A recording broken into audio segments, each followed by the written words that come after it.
versus Brown. Thank you, Bert. You're welcome, Judge. Parties have been sworn in, Your Honor. You may be seated. Ms. Davis, according to the complaint that I've read, you and the defendant lived together for a period of time.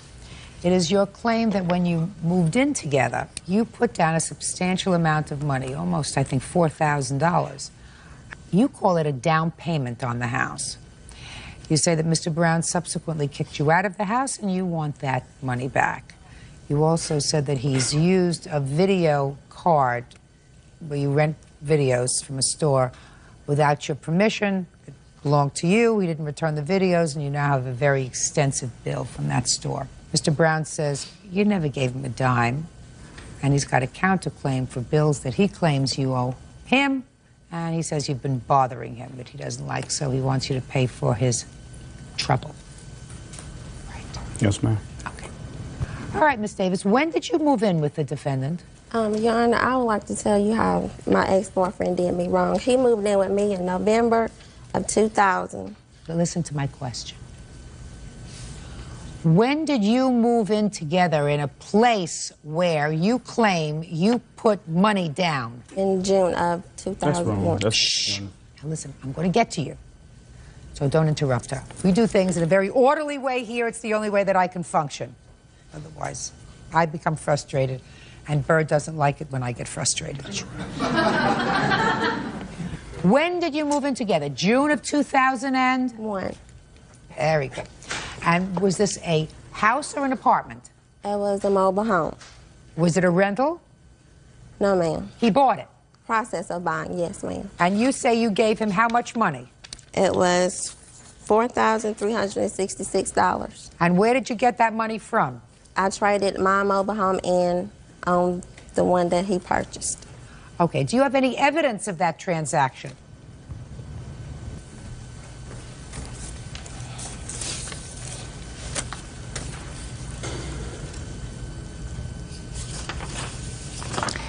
All right, sir. I seem to have some evidence would tend to indicate, Mr. Brown, that she did not, in fact, give you any money towards the purpose of your mobile home. Exactly, she did not. Listen to me carefully, sir. I have evidence that she did not give you any money towards the purchase of your mobile home.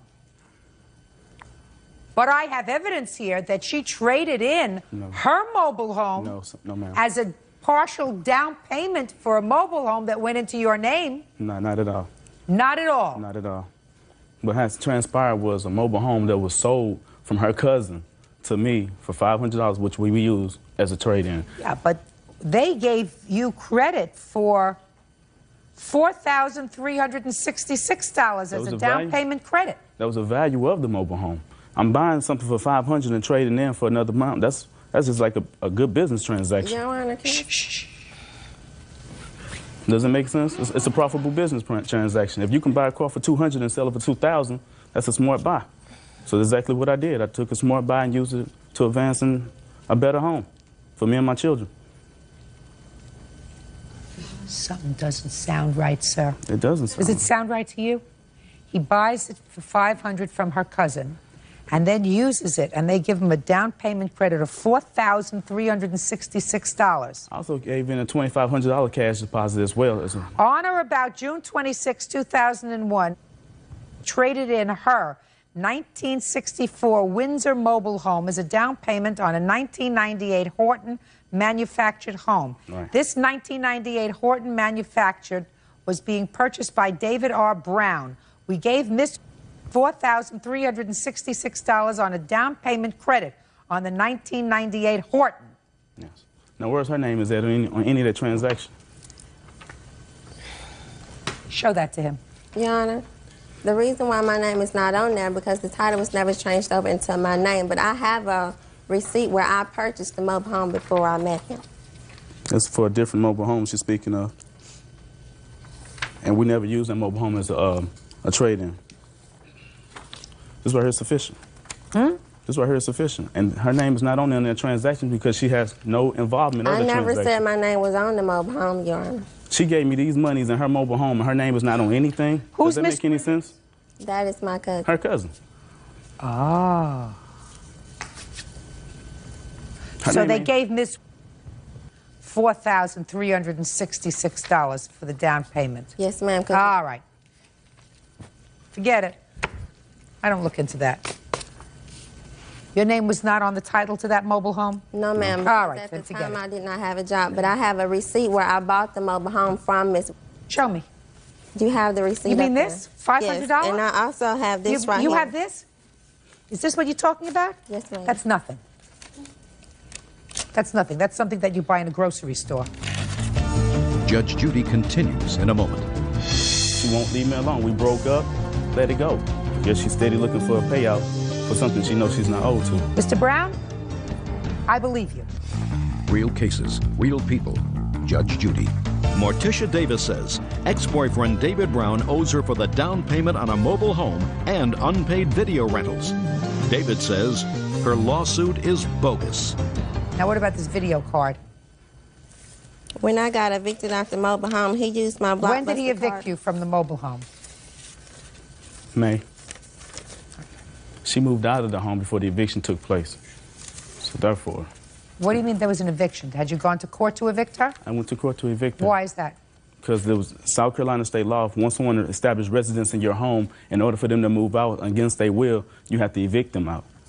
All right, so the relationship wasn't going well, I It assume. was downhill from... Do you have children together? No, we do not, No. thank God. Perfect. Okay, so what about this video card?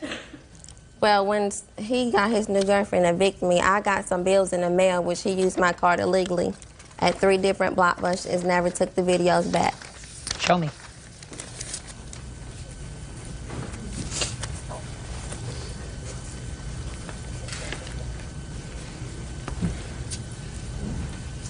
You were evicted in May, is that right?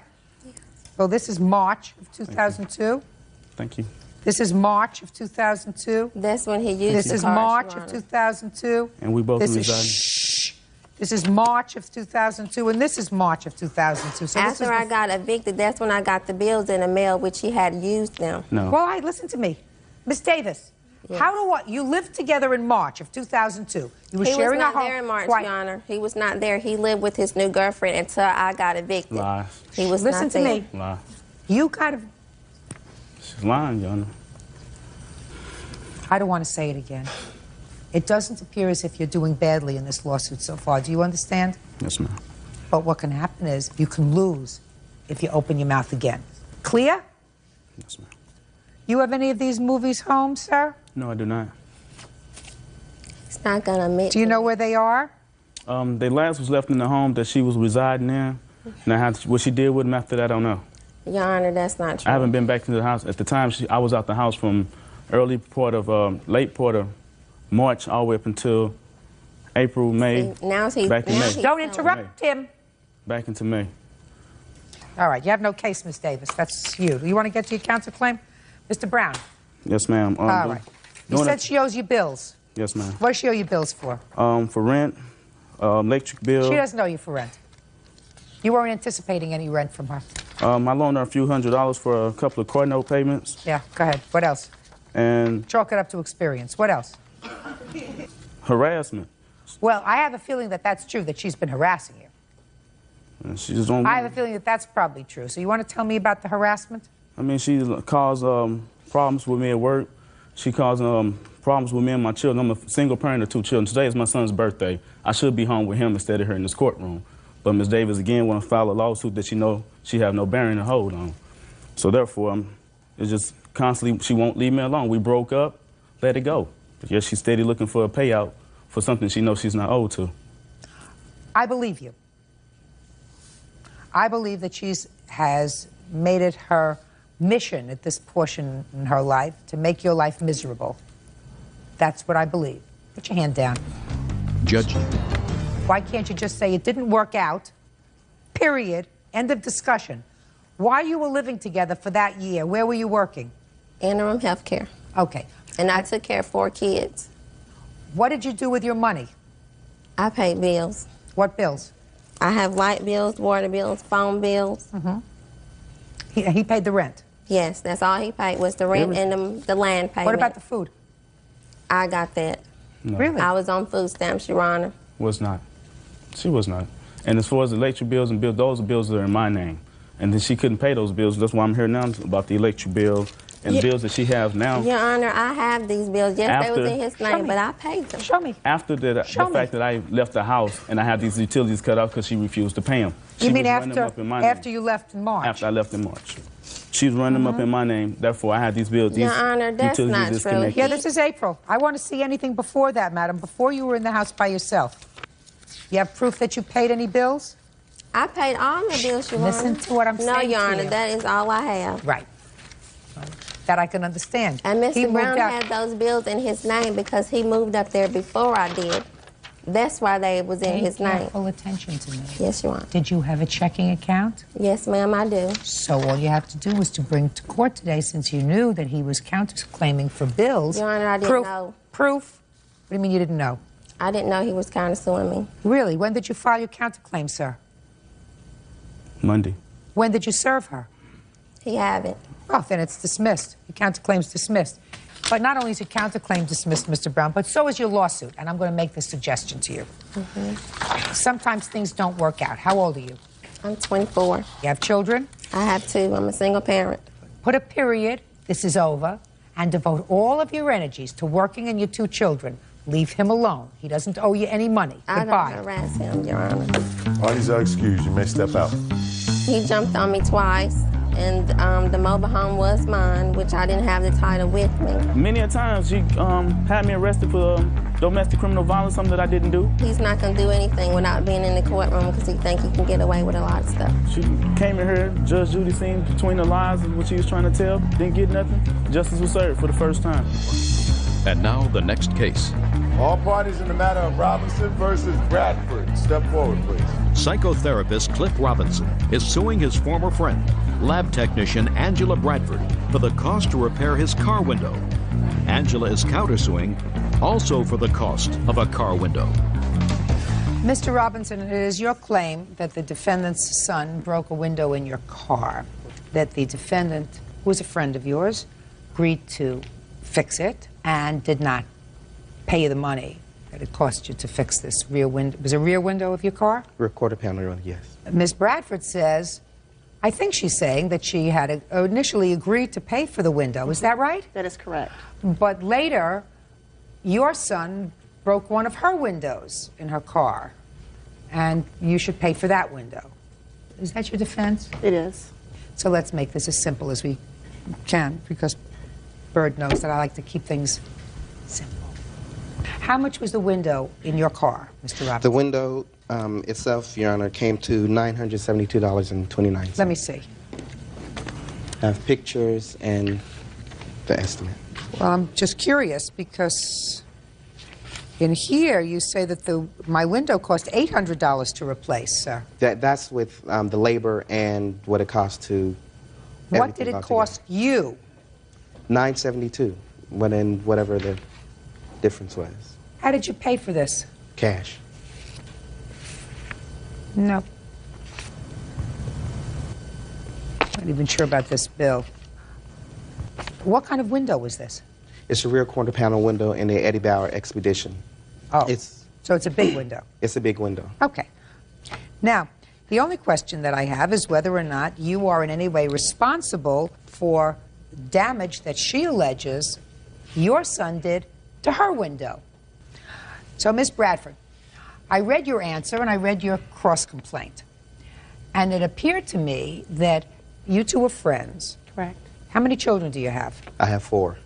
And there came a time when, after this incident involving his car, he brought his kids over to your house to play. Correct. And asked you if you would watch his kids for a while. For 15 minutes, which turned into an hour and a half. Whatever. You agreed to take care of his children. And it was while you were in charge of his children that your car window was broken. Correct. Should have taken care of him better. Do you understand? I hear exactly what you're saying, Okay.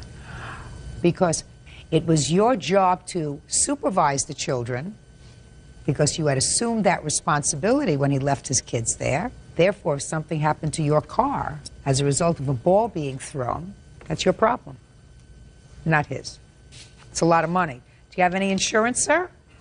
Yes, I do, Your Honor. Well, what's your deductible? $1,000. Do you have any proof that you have a $1,000 deductible? I didn't bring any insurance with the information. Why so is no. that? I didn't think it was relevant. Well, it is relevant, sir. It's relevant how much out-of-pocket you had. Are you telling me that you actually paid Collins Auto Glass $972 in That's cash? correct. Let's give them a call and find out. You know these people? No, I don't. They were just people you chose randomly? That's correct. Okay, good.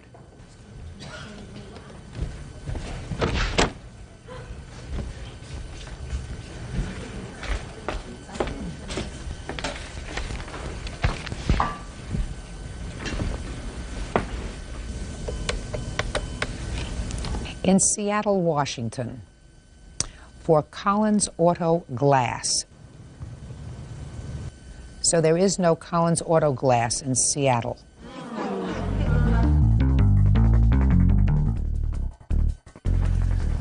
Mr. Robinson, sir, is this Collins Auto Glass in Seattle? Yes, it is. Well, they don't have a listing for him in Seattle, sir. Well, I know They don't have a listing for him in Seattle, Washington. There is a phone number on here, sir. 206 number? There is a phone number here. It's your phone number. The only phone number that appears on this is your phone number. Yeah, my information is on there, and then in the... I don't know. Show it to him.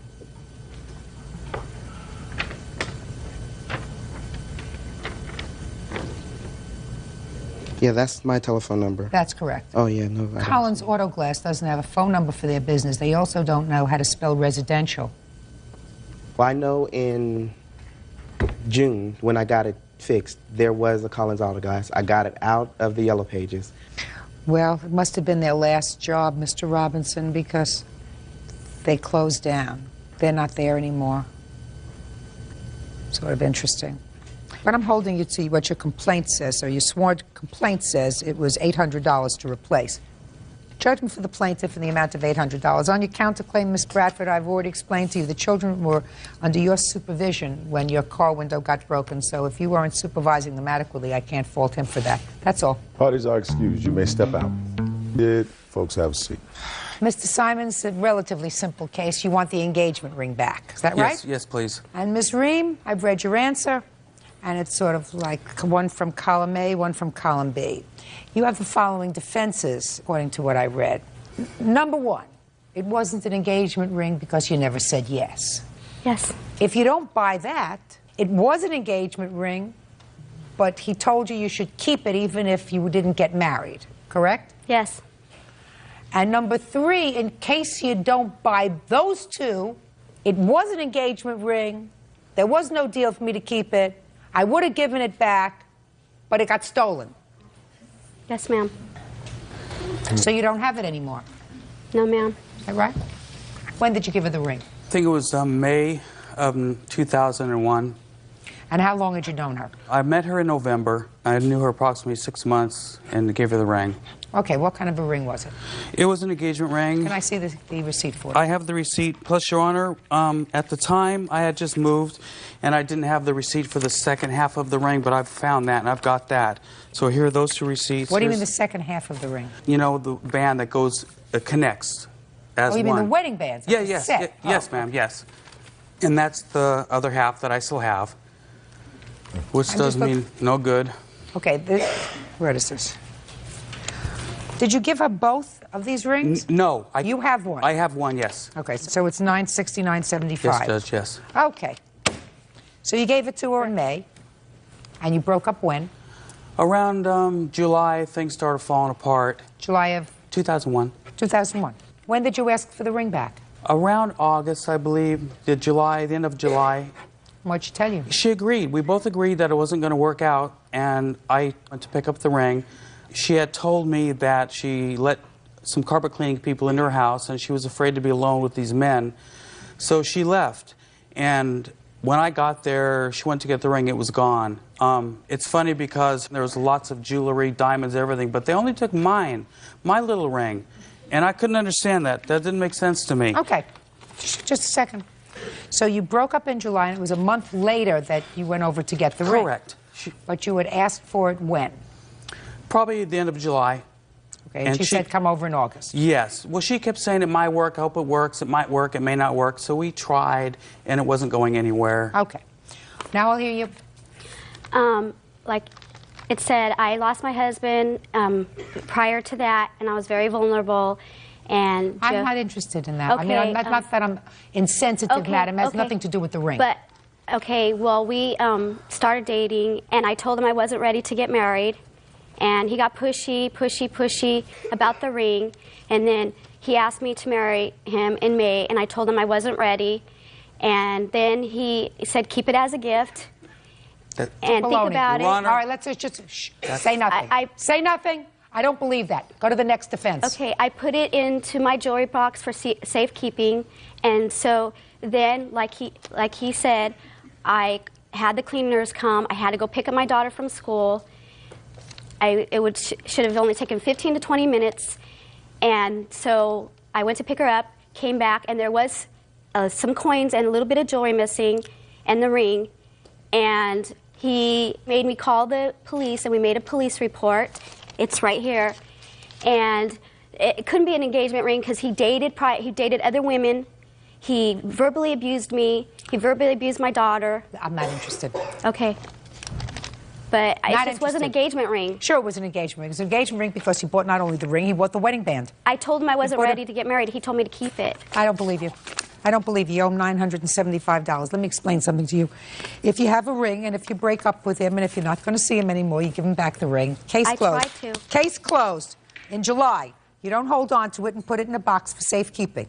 That is, if in fact you put it in a box for safekeeping and you didn't go sell it someplace, which I think you probably did, or you still have it and maybe you're going to give it to your daughter or somebody else. In the meantime, if it doesn't work out, why should he feel as if you've taken advantage of him?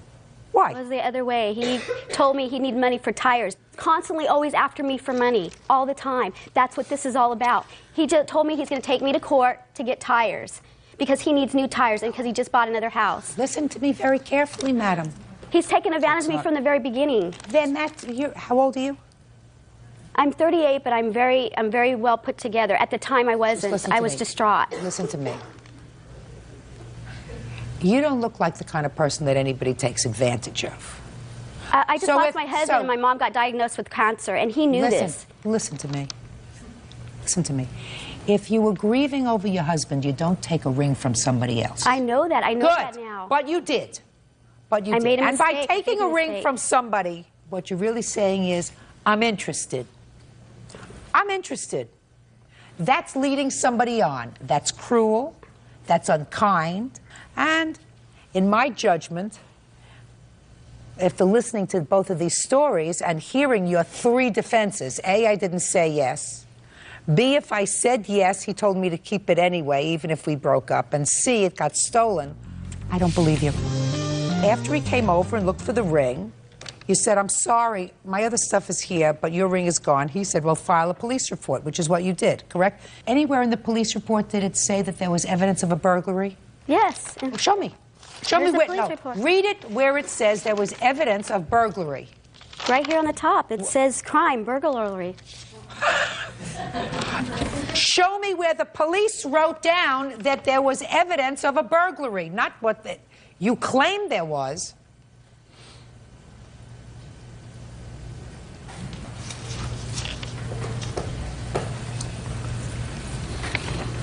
It doesn't say burglary, but it says she opened the top drawer and discovered her ring missing. Right, that's what you said. That's not what the... That's what he said. No, he also did this police report with me. Miss Reed, I mean, are you just thick? He comes over to get his ring. You go in with him to your drawer. You open the drawer with him. You say, oh, your ring must have been taken, along with some other coins that I might have there. That's too bad. Then you go and file a police report because he says, according to you, that you should go and file a police report, which is what you did. That doesn't mean the police found any evidence of a burglary because there was no burglary. You have insurance, by the way? Whatever. You have insurance on your other jewelry? No, I don't. Okay. Judgment for the plaintiff in the amount of the ring, which was $969.75. Ms. Ream, I don't believe you. Goodbye. You don't Thank you, Your Honor. Parties are excused. You may step out. He was always telling me to buy him things and stuff like that and saying, well, you got money, you got money. I own 2 homes, and she told me to sell my homes and give her all my money. He sues everybody. This is not his first time he sued somebody. He's sue happy. She used to call me on the phone and threaten me and tell me if I go to court, I'll be sorry. He's a liar, and he took advantage, and he knows it. And now the next case. All parties in the matter of Smith versus Henderson. Step forward, please. Maintenance man Joe Smith is suing his former live-in lover, paratransit driver Lisa Henderson, for the return of property. Lisa is countersuing for damages to her home and mental anguish. According to your complaint, you folks lived together for about 4 years. And at some point, Mr. Smith, you were arrested on a domestic violence charge. Either domestic violence or violating a protective order that Ms. Henderson had obtained. It is your claim that while you were incarcerated, she took your property and she won't give it back to you. You did get some of your property, but she still has a whole bunch of your stuff. Correct. That's what your lawsuit is about. Ms. Henderson says that you got everything that you're entitled to. What you didn't take yourself, an uncle of yours came and picked up. And she is counterclaiming for some damage that you did to her door when you were violating this protective order. So that's what we have. When were you arrested, Mr. Smith, for the first time on this charge of domestic violence? That was like almost 4 years ago. I don't remember the exact date. That's not the time that you took your property. Yes, that's the previous time. It happened twice. How many times have you been arrested altogether for domestic violence? Once. No, it had to be more than once. You said once 4 years ago, once more recently. No, So this was for violating a restraining order for just going to the residence. There wasn't any violence involved. Is that right? Yeah, he was charged twice. One for holding me captive in my apartment When was I that? was 6 months pregnant in January of 2000. And he was convicted of that charge. We got back together. A and testament to your good judgment. Yeah. October 17th of last year, I had a restraining order issued to him 2 hours and 15 minutes later after he was served. He kicked in the front door. Now, why was another protective order issued in October of 2002? Because we were not getting along in the household. I asked Mr. Smith to leave my house. He was... How long had he been living there? For like 4 months. And we were not getting along. So he's living there for 4 months. You weren't getting along. But no violence. No. The police had to come out one incident in September where he threatened to put a hit out on me. Before that, he said he doesn't like my son and he never will. So I said, you need to get your belongings and get up out of my house. If you don't like my son, you don't care for me. What happened in October? I asked him to give him a certain amount of time to get his personal belongings and give him enough time to move out. Did she do that? No. No, Just a second, don't interrupt.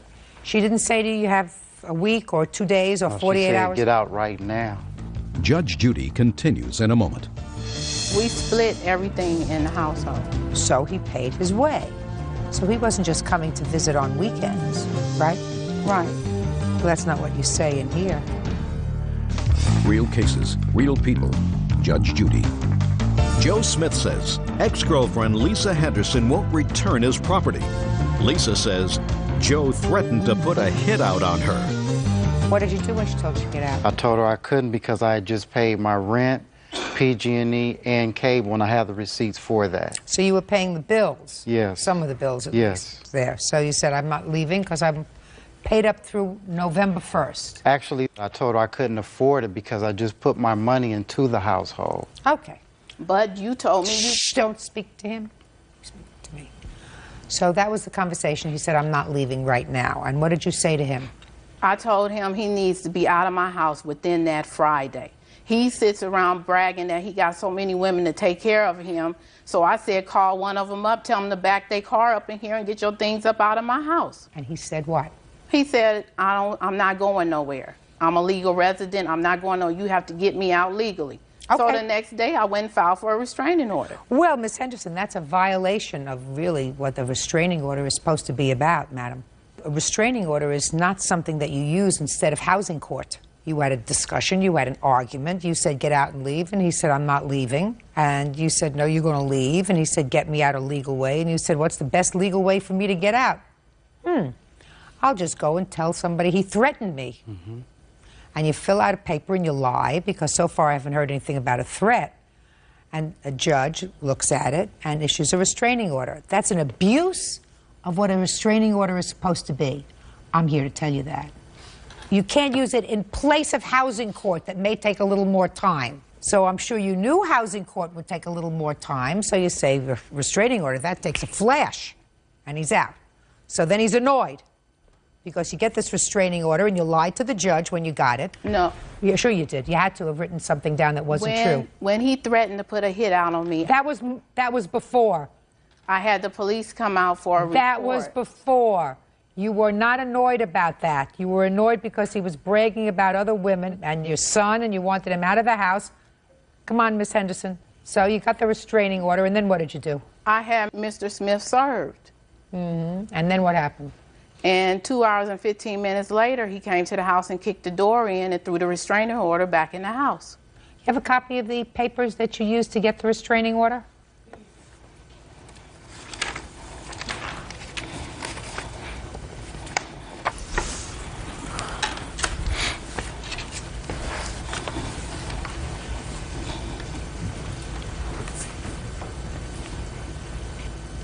Can I see the checks that you wrote for any of the bills in the apartment, Mr. Yes, Smith, ma'am. please?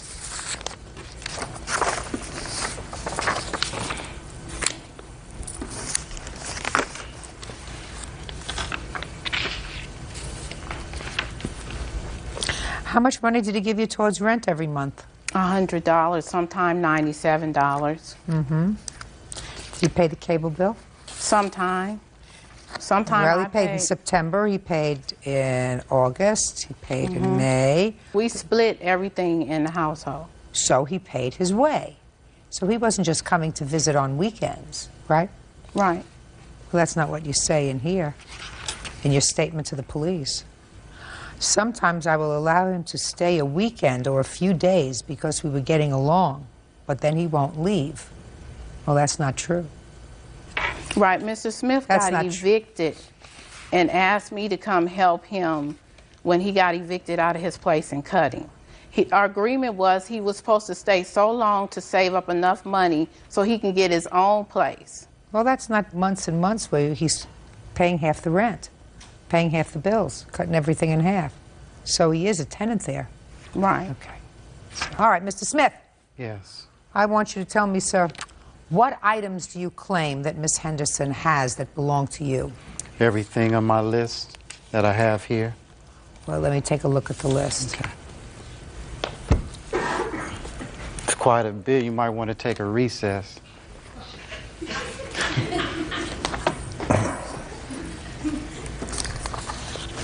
Show this to her, would you please, Bert?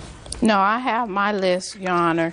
And this is the list that we had in November 22nd when he was incarcerated, and he gave it to me. Who wrote that list? He did. Oh, then let me see that and list. he got a different total from what he has on there. Oh, fine. Then let me take a look. And the check, and what you've crossed out is... The things that I gave to Larry in November. So you still have the other things? Because those are the things that he gave to me by him bringing it into the household, which is a gift to me. No, it's not a gift. None of these things are gifts. I want you to listen to me. None of these things are gifts. Everything on this list that he prepared, so I won't look at this list. This is the list he prepared. You make sure are boxed up because he's going to send somebody to get them. Do you understand? Yes. No fooling around. Listen to me. If you're frightened enough of somebody to seek the court's assistance in getting a restraining order against them, you want everything that you have that might cause them irritation out of the house. You didn't have these things before he moved back. Now you're going to give them back to him, and the only contact you're going to have with him is over visitation or contact with a child that you share in common. So stop acting stupid. Judge Judy will continue in a moment. Now let's talk about him busting down your door. He knocked down the door, Miss Henderson. Was that after you had him served with the protective order in October? Yes. Then he, I don't think that was the right thing to do, to knock down the door. It also wasn't the right thing to do to file a false police report, which you did. So you do not get your door fixed as a lesson not to abuse the court system. That's it. Good. 346 on the calendar in the matter of Miller versus Hastings, Washington. Parties have been sworn in, Judge. You may be seated. Folks, have seats, please. Who are you? Brenda Hastings. I'm Michelle's mother. How old is Michelle? 17. Okay. Miss Miller, Michelle is your son's girlfriend. Yes, ma'am. This is your son. Yes, ma'am. So you're really suing your son and his girlfriend. Her mother is here because she's a minor. Yes, ma'am. It appears from what I've read that you decided to rent a house. You were Yes, separating from your husband or something like that. Yes, ma'am. And that your son and his girlfriend said that they wanted to come and live with you. You say that this didn't work out, but they owe you for back rent. They owe you for money that they put on your credit card. They have a counterclaim. And their counterclaim involves both of their cars, which they say that you took, you hid, and caused damage to. No, ma'am. So that's what the case is about. Very complicated. When did you decide to rent this house? About the second week of September. And what was the rent on the house? $575 a month. And what was your arrangement with your son and his girlfriend? I had planned on moving. My husband and I were just going to separate for a little while to work out some differences. There was a duplex that I had been waiting on that was around the corner from the house. My 15-year-old son had told Charlie here that we were moving, and Charlie indicated to him that he needed a place to go. He was tired of the stuff at Brenda's house. I had talked to Charlie. He had been living with you? Is that right? How old are you? 19. I had talked to Charlie and told him that was fine. There was no mention of Michelle at the time. That came up later with Charlie saying that she don't really act like she acts, but she'll act better when she's not around her mother. I thought about it for a while, and I said, well, we'll give it a try. And this is a lot of information that I really don't need. Okay. Well, I went up and asked the landlord, and the landlord said they were renting it. Oh, okay, fine. So you decided to rent it, and you decided to let the two of them move in with you. Right. And what was the financial arrangement with them? We would go on the rent 3 ways. Did you discuss that with her mother? No, ma'am. And you knew she was 17? Her mother had put her out. They wanted both. They had asked several times for both of these to put them out. And my young son here, Derek, Miss Miller, can tell you. That's not my question. My question was, you knew that Michelle was 17. Yes, I did. Okay. Michelle cannot enter into a contract with you because she's a minor. So if you did not have an agreement with her mother to pay a third of the rent, you cannot sue Michelle for a third of any rent that you believe she owes you. Do you understand? Yes, ma'am. Okay, so let's do away with that. So let's deal with your son. Did your son give you any money towards the rent? No, ma'am. He gave me $150 to help put on deposits on the utilities. So he gave you $150? Yes, ma'am. How long did they live in the house? 6 weeks. 3 weeks. 6 weeks. And when did you move out of the house? The 28th. Of September? Yes, ma'am. Charlie did not move out of that house until the 10th of October. I moved out the 28th. You stayed there. You were on the run from the police. Shh, just a second. Miss Miller. Yes, ma'am. What rent do you believe your son owes you? For him and Michelle, then it should have been half of the $575. No. Miss Miller. He's supposed to pay a third of the rent, right? Right. But I have a 15-year-old at home that these two here complained what was his part of the rent because he was getting child support. Did you move in with another child? The 15-year-old moved in shortly after these two did. He didn't stay there all the time, but he was there.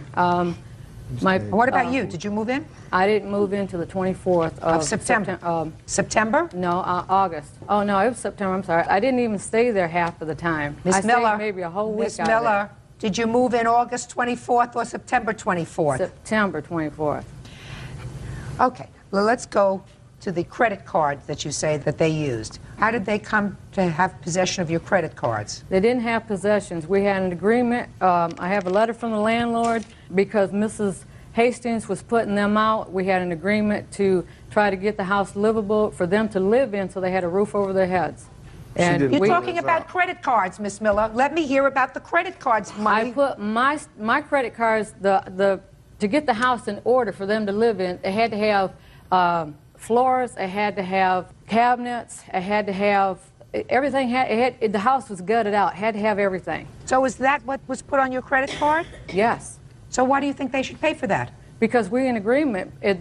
Mrs. Hastings put them out. Negative. Stop saying Mrs. Hastings put them out. It doesn't make any difference whether she put them out or not. Now, am I correct? It does make a difference. No, Yes, it doesn't make a difference legally. Her mother put them out. He didn't have a place to go. He cannot go to my house that I own. My husband will not let him stay there. He's already ripped us off. He's breaking into the house. He's broken into the garage. He's not allowed on the property. Okay? Ms. Miller. I did what I could to get him a roof over his head. Ms. Miller, you're his mother. Listen to me. You're his mother. Excuse me, ma'am. But this boy, I've got papers. This boy has been in and out of jail, detentions. He was stolen from me when he was 14 months old. I've got legal documents, Charlie, to prove it all. Miss Miller. He's on drugs. I've tried for years to get him help, okay? Miss Miller, listen to me. I understand that you have a frustration with him. If you helped him out as much as I have in a lifetime, you would too. Miss Miller, listen to me. If Miss Hastings allowed your son to come and live in her house with her 17-year-old daughter, then she's got rocks in her head and probably decided she had had enough. Bottom line, that's your son. It's not her son. And if she had had enough of him and was putting him out, and her daughter Michelle says, I'm not staying here without him, then she says, you want to go with him? Go with him. He's been living there with her since she was 15 and he was 17. You want to know something? And she's put him out 3 times. Miss Miller. I have been there. Miss Miller. Miss Miller. Yeah, okay. Miss Miller. Yes, ma'am. This is your son. And if she's put him out 3 times, and if he was living there from the time he was 17 years old, it had to have been because you and your husband put him out. Exactly. No, he left on it. No, you left on your own Miss because Miller, you don't were talk on to him. drugs, Charlie. Miss You were Miller, selling drugs 1, 2, out of my 3. house. Miss Miller. And I called the police Put her on you. outside. That's why you left. Put her outside. I'm going to let you cool off outside, Miss Miller. Real cases, real people. Judge Judy.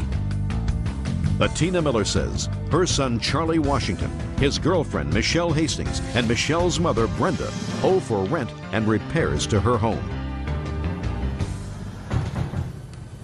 Okay. Miss Miller, you can't talk to your son. This is not time for you to shout at your son when you're in a court. Time to do that is when you had him in therapy when he was 7 years old.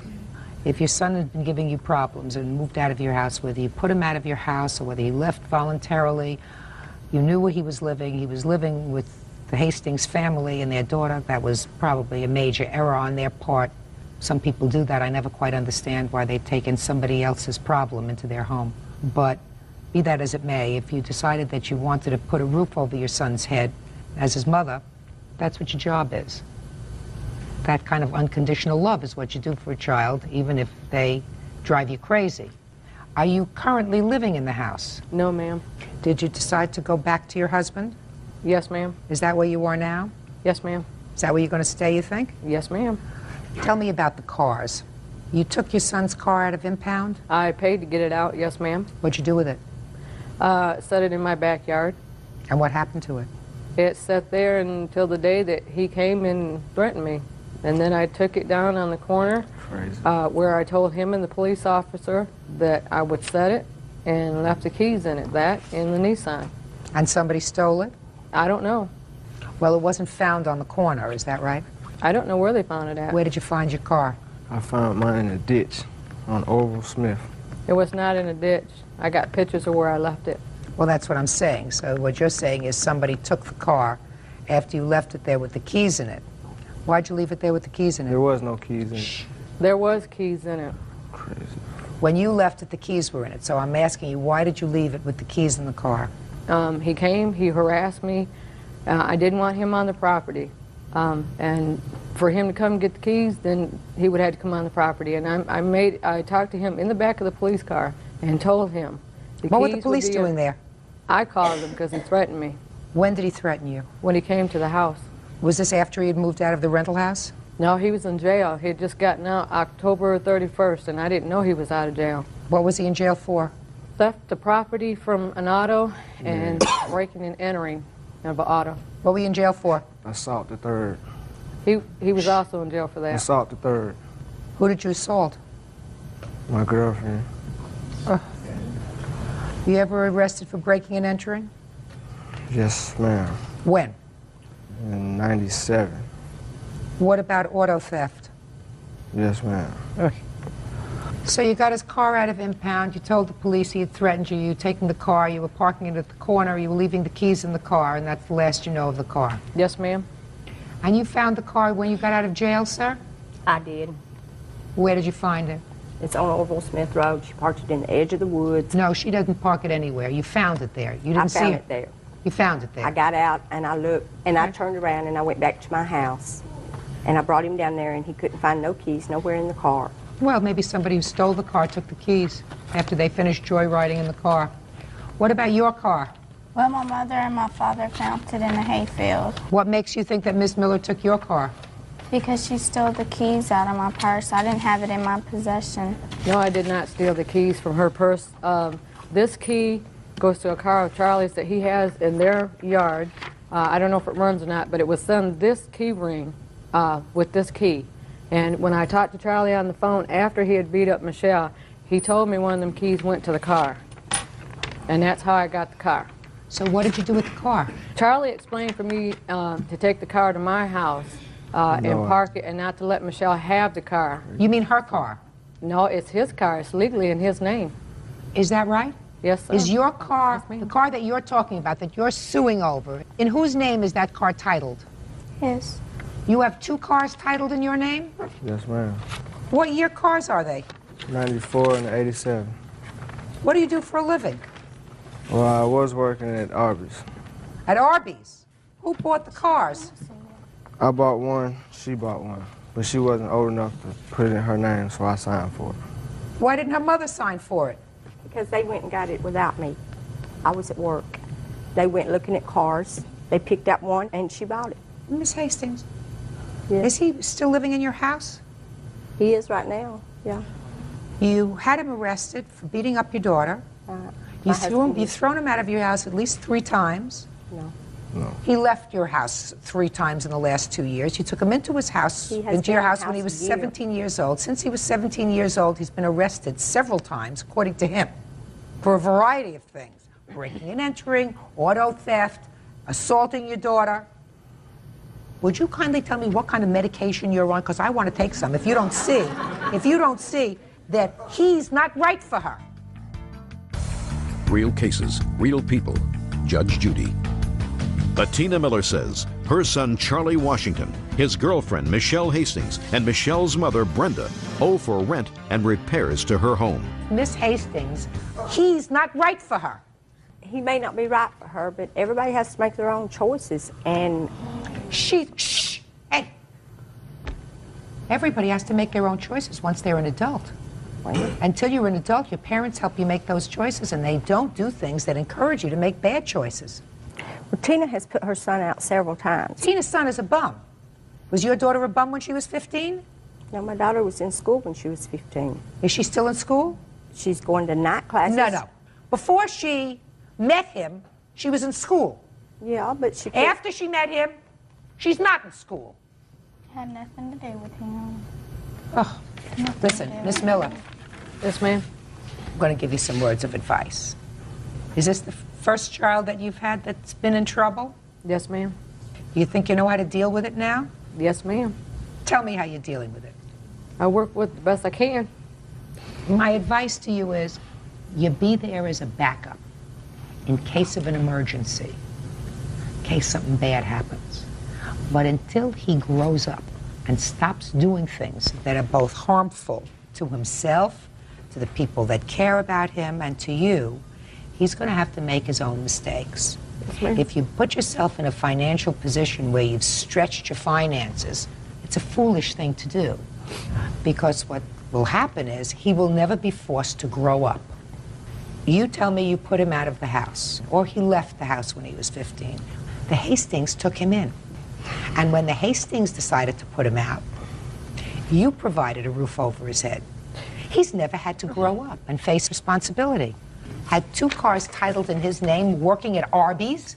Well, he didn't buy the car. The Firebird was given to him as a gift by me and my husband. I did not put him out of the house. He had a choice. He could go to jail or he could go back to Michigan to his dad. He took off on his own, He was on the run. We did look for him. He stayed with a friend of his up in a trailer, drinking, getting high. The owner of the trailer came to our house, wanted to know what was up. We went up there. He was gone. Okay. Ms. Hastings, I've already told you what I think of the fact that you allowed him to move back into your house after he beat up your daughter. That's the dumbest thing I ever heard. Absolutely the dumbest. And if your daughter wants to be dumb enough to take off with him, as you said, people make their own choices, but you're making it real comfortable for her to do things that ultimately are going to be devastating. It doesn't matter in what they have done. I mean, it's the car situation. It's her having them to move into a rental house because her marriage, she moved out. Listen to me. I'm not dealing with your lawsuits. Both of your lawsuits are nonsense. Hers, she cannot convince me that her son owes her any money. With regard to the cars, you have no proof whatsoever that your mother took your car, put it in a ditch. She says that after an argument with you, she told the police, I'm putting the car on the street corner with the keys in it. I don't want him anywhere near my house. A reasonable explanation is that somebody walked by, saw the keys in the car, took it for a joyride, and trashed it. I think that both of you, but especially you, Miss Hastings, I don't understand you at all.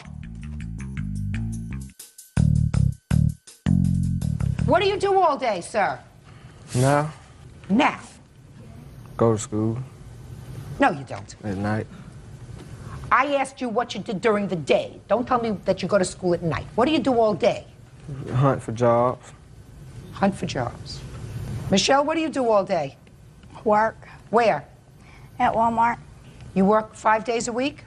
8 hours a day, 5 days a week. And you come home and he's watching TV? Michelle, look at me. You come home and he's watching TV? I don't know what he does during the day. Michelle, before you get pregnant, get smart. You'll be working at Walmart, 9 months pregnant, and he's going to be sitting home playing with Nintendo that you will have bought him for Christmas. Get smart. Cases are dismissed. Parties are excused. You may calendar in the matter of Griffin versus Moore. Thank you, Bert. Parties have been sworn in, Judge. You may be seated. Folks, have seats. According to your complaint, you and the defendant met when I believe her husband and your son were incarcerated together. Yes, ma'am. Your complaint alleges that you developed a friendship and you allowed the defendant to charge certain items on your credit card with the agreement that she would repay you or pay the bill as it came in. Initially she did, then she stopped.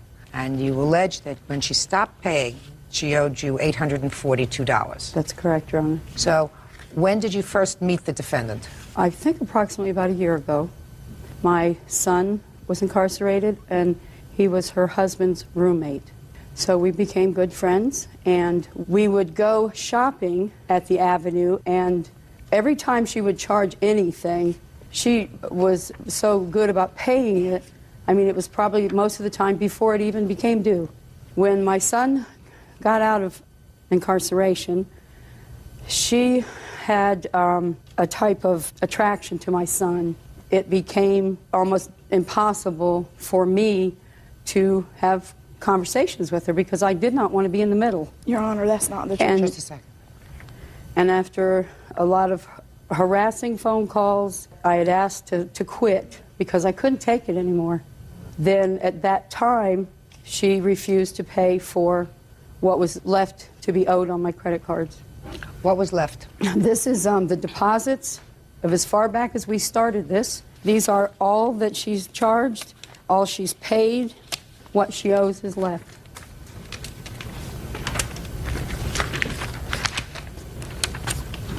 So she paid on time until October? Yes, ma'am, till the end of October. Okay, now I'll hear you. What she said is correct as far as our friendship. Her son was incarcerated with my husband. When things went bad was because her son had a drug problem. And I tried to help him. Your Honor, this is irrelevant. Just a second. Her son asked me for a ride to the interstate. I took him to my house instead of the interstate. Miss Griffin got to my house before we did. basically her son had took a video camera from her. She had searched her son's coat. She pulled out the camera. So then she left, and her son was still there with me. I then took her son to his girlfriend that lived in Charleston, and that's when his mother, she turned against me. She told me our friendship was over because I tried to help her son. What date was that? Ma'am, to be honest with you, I'm not sure. Okay. She says that you did not pay the October bill, which is $800. I have a check. Which is $800. Listen to me. Okay. Which is $846.05. Yes, ma'am, I understand the October bill. Okay, let me see. And I'm not denying that there were credit card charges. There were. I have a check from State Street Bank that was given, that it was a 401k check that I received from my employer. I have a copy of the front and back of that check that I gave her permission to go get out of my post office box and endorse and deposit into her account. She gave me $368 back. May I see it, please? And I have it where she endorsed my name and her name on the back. That's not my signature. Because at the time I was on a medical leave, she knew that my money was a little tight. I told her to take the check to pay for the bills because I never missed paying her. I'm just trying to find the date on this, when she endorsed it. It was on 10/27 on my, it's on I think the second or third page of my bank account statements, and you'll see right next to it where I cashed a check for the exact amount and gave it to Miss Moore at my home right in front of my husband. There'll be a witness to that. Her husband has never been present. Just when a second. We've made any Just a charges or any money exchange. Just a second. So what you're telling me, Miss Griffin, is that at the time your friendship was coming to an end, the defendant gave you a check, which you did in fact cash, yes, ma'am, in the amount of $1,012.99. Yes, ma'am. And you gave her the entire amount of money. Yes, ma'am. Doesn't make sense to me, Miss Griffin. That weekend, Miss Moore came to my house. Yeah. I gave her the full amount of cash, handed it to her. Right. She said she wanted to give me $300 because she had a rainbow rental or something that was pressing and had to be paid. And she said when she got her check on Tuesday... Let me see the rest of her papers, please. When she got the rest of her check on Tuesday, that she would take care of the rest of it. Your Honor, I could have... And the whole time Miss Moore was out on disability... Just a second. I could have cashed that check myself. I cashed her check because she did not have a bank account at that time. I took care of things for her. She had some drug problem, and she tried to commit suicide. Not interested in that. Well, Your I mean, Honor, I that was is there not true. taking I just care read of her. police I reports didn't want to turn my back on her. Your Honor, that is... Were there any witnesses present to the transfer of this $1,012 to Miss Moore My on the husband, 27th? Michael Griffin, was there. See here? Yes, Your ma'am. Honor, he was never present during any of these things. Just a second. It was just me and her. Go ahead. Mrs. Moore wanted to meet with my wife at our home because whoever she was seeing for therapeutic reasons told her to come to closure between Kevin and Nancy. And I was standing right there in my bedroom. She was sitting in the blue chair to the left of my bed when Nancy handed her $1,012 and change, and Rebecca handed her back $300 to redeposit in Nancy's account.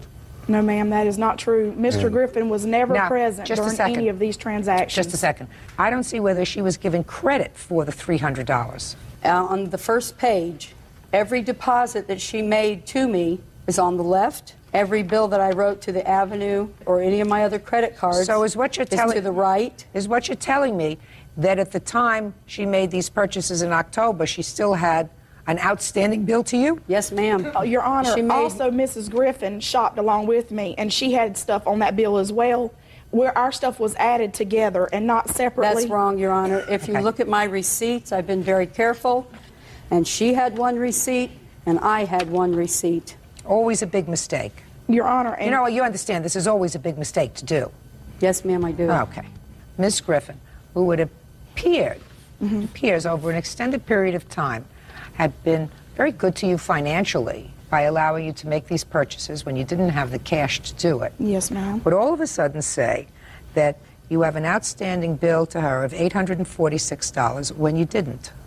Your Honor, like I said, when our friendship separated, it was due to the fact that her son stole from me and he went to jail for a drug charge. That's untrue, Your And Honor. I have the police report here. That's when mine and her friendship went sour, because her son came to me. He asked me for help. He spent 3 days at my home when she didn't know where he was. When I told her that he had been at my home, she got very upset with me for not contacting her. What date was that?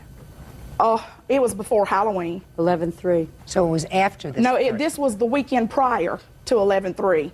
Was it before or after the $1,000 check was cashed by the plaintiff? This was after. Is that right? Yes, ma'am. We were still very much a part of each other's lives at that time. She had continued to call. I said, please do not call me anymore. I got so upset that I wound up in the hospital on her last phone call. Okay. Your Honor, I believe you, sir. Listen to me. I believe you, sir, when you indicate that $1,012 was passed. Were you present when $300 was given to your wife? Yes, Your Honor. How was that given? In cash. $100 bill? Rebecca, pardon me, Your Honor. Rebecca handed back cash, $300 cash to Nancy. Not true, Your Honor. That is not true. And I have somebody You have here your with, bank records with you? No, because at the time I did not have a bank account. She was correct about that. I did not have a bank account. But I could have cashed that check myself through my employer's bank. But you didn't. But I always cash my checks by myself. She you never said did you it had a before. witness. I'll hear your witness if your witness has anything germane.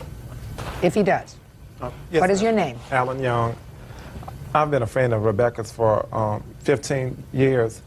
Rebecca asked me would I give her a loan of $300 because she owed Mrs. Griffith some money.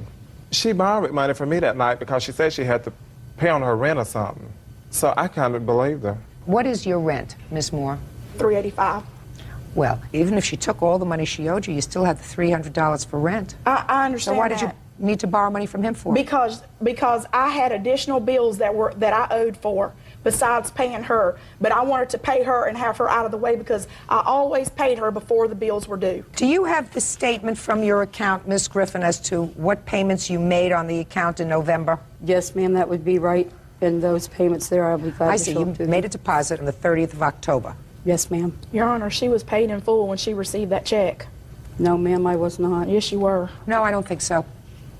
I don't think so because I see no other basis for her depositing only $300 into her checking account on the 30th Well, Your of Honor, October. I can't help if that's the only thing she deposited. She was paid. I have to make a determination based upon evidence. The evidence indicates that on or about the time that that check was cashed, she did deposit $300 into her account. So I'm entering a judgment for the plaintiff in the amount of $842. That's all. Thank you, Your Honor. Parties are excused. You may step out. The jail Monday. She is married, and at the time I had a fiance. I lost a friendship on kind of her son's drug problem. She knew that, and she was still coming on to me. She can't rule everybody. And now the next case. All parties on Gregorian versus Scaturio. Step forward, please. 23-year-old cashier Mariam Gregorian is suing former live-in boyfriend, 23-year-old salesman Scott Scaturio, for his share of a security deposit. Scott is countersuing for the cost to rent a U-Haul, storage costs, and harassment.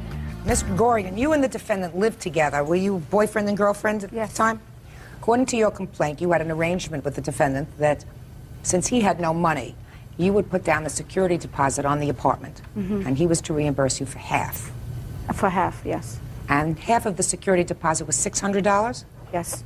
And you also say that the time that you left the apartment, because he was threatening, you gave him an additional $200. For April's month's rent, yes. So he says that you actually owe him money because he was forced, as a result of your leaving, to hire a U-Hauler to take all of his furniture out. Is that right? Correct. And that was not the agreement, that you were going to reimburse her for half of the security deposit. Your agreement was she would pay for the security deposit, first, last, etc., and you would pay for the household furnishings and all of the household appliances. Correct. Right? Correct. When did you move in together? We moved in February 1st together. And when did you leave the apartment? April 2nd. And you would have an argument at that time? Yes, we did. Okay. So you were ready to call it quits, and you were ready to call it quits, I assume. Correct. Is that right? Correct. Now, you agree that she did put down this $1,200? The $1,200, correct. And to fulfill your part of the obligation, you purchased all the furniture. Correct. And you purchased all the appliances. Correct. In the U-Haul that you hired, did you put all the furniture? Yes. And did you put all the appliances that you purchased? Yes. Did she take any of the furniture? No. Did she take any of the appliances? No, ma'am. Well, so then let's understand this. On the one side, she put down the $1,200. You purchased all the stuff, but you have all the stuff, Correct. right? She's out the $1,200, including half that should be yours, right? No, because that wasn't the agreement. Well, the understanding was that if she put down, according to you, that if she put down the $1,200, your capital contribution to the apartment would be, I assume, purchasing furniture and appliances about the same amount of money, $1,200. Correct. Did you spend $1,200? About that, maybe a little more. But you have it. You didn't say to her, I'll give you half, right? Correct. Why not? Because the agreement was before we even took the apartment that if anything should happen to the relationship, that we would at least stay as roommates in the apartment. Nobody stays on as roommates. That's stupid. In any event, sir, I don't believe you had that conversation. So what I'm asking you is let's talk about money. Let's say you spent $1,200 on furniture, appliances. She spent $1,200, right? Each of you should be out $600. That's math. I'm not really good at math. But am I making myself clear to you, Bird? Very. Right. So you got $1,200 worth of furniture and appliances. That's on your side. But you kept it. Now, you want to give her $600, you want to give her half the furniture? I'm not going to give her half the furniture. So that's $600 for you. Now tell me about this $200. The $200 was April 2nd when I left. He told me I owe him April's rent. And I felt that I didn't need to because it was April 2nd. It wasn't a complete month yet. I didn't need to give him anything. But you did? But I did because at the time that he had a spare key to my car and he told me that he would hide my car if he needed to until I gave him the money. And I took the $200 and I basically threw it at him. So, cheap price, $200. You don't get that back. You get your $6 because I believe that that was your agreement. Now, you hired a U-Haul it. Why didn't you stay in the apartment? Because due to her leaving, I couldn't afford the apartment on my own. Well, just a minute. How much was the rent? $600 a month. And she had already given you $2 for April. She had not given me $2 for April. During the argument, she actually opened her closet, which she already had her stuff packed, and just left. She didn't give you an additional $200? No, I left the apartment before she even finished taking her stuff out. Really? Your Honor, that's not true because we were fighting and there was a person on the phone. He was speaking to his mother and a friend of his, telling them how I started out being a psychopath. He sat there and watched me leave and pack up. What date did you move out? I believe it was the first week in May. You stayed for the entire month of April. Yes. So you lived there. She didn't, right? Correct. So you pay for it. And then you had to move because of the rent. Where did you move to? I'm actually staying with my sister right now. Okay, you paying any rent there? No. Well, look at it this way. You spent $300 for a U-Haul? Approximately, yes. That would have been your share of the $300 worth of rent, right? Correct. And you couldn't afford the apartment anyway, right? So, and you got all that nice furniture. So what are you complaining about? Your Honor, can I say something? No, I want to ask him I want to find out what he's complaining about. Actually, what I'm complaining about is, Your Honor, she stated in the police report, actually, when she filed for court, that I threatened her life and I threatened to do her harm. She actually, I have mail here, which she had actually forwarded to my sister's address. If I was threatening her life, I don't understand why she would forward mail to my sister's address where she knows that I go, when I also have police reports stating that they heard messages of her threatening to kill me, etc., etc. Well, let me see the letter that you have, sir. I don't know exactly what you're talking about, but let me take a look at it.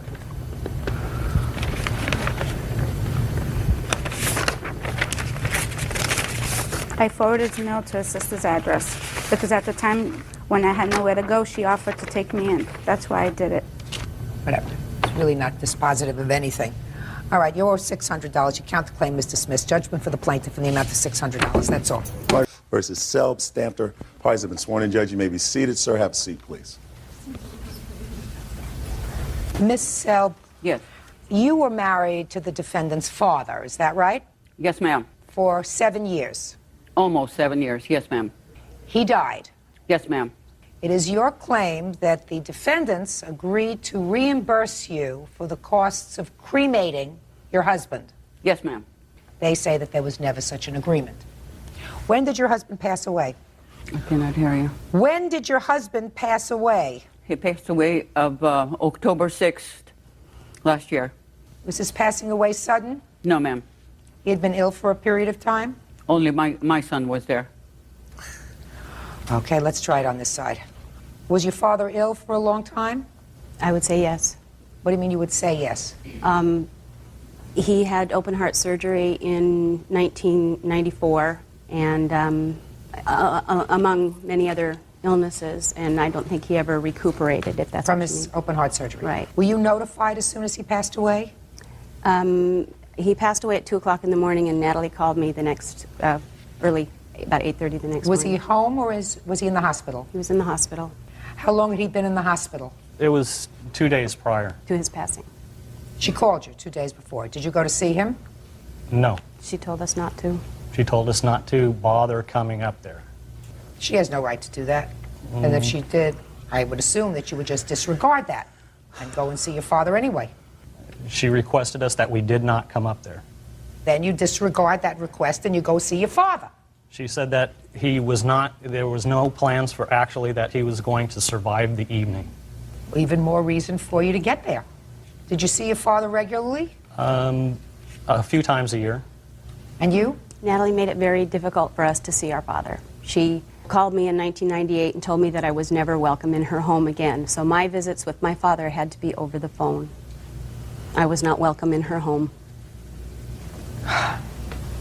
All right, Miss Selb, would you tell me the conversation that you allegedly had with these children about their reimbursing you for the cost of your husband's cremation? On October 21st, they came over to pick up some of my husband's heirlooms. They also want to have the ashes. I told Tina that I have paid $1,200 for it, and she said she will reimburse the money. All I have to do is just send the bill. I never said that. I have sent the bill with a letter. I didn't hear anything from her. Just a minute. At that time, did you give her the ashes?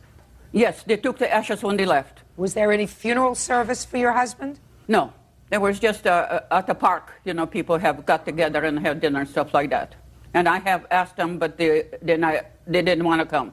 But they came to the house to pick up some property, is that right? Yes. That's correct. And you picked up your father's ashes? Yes. Tell me under what circumstances this lady gave you the ashes.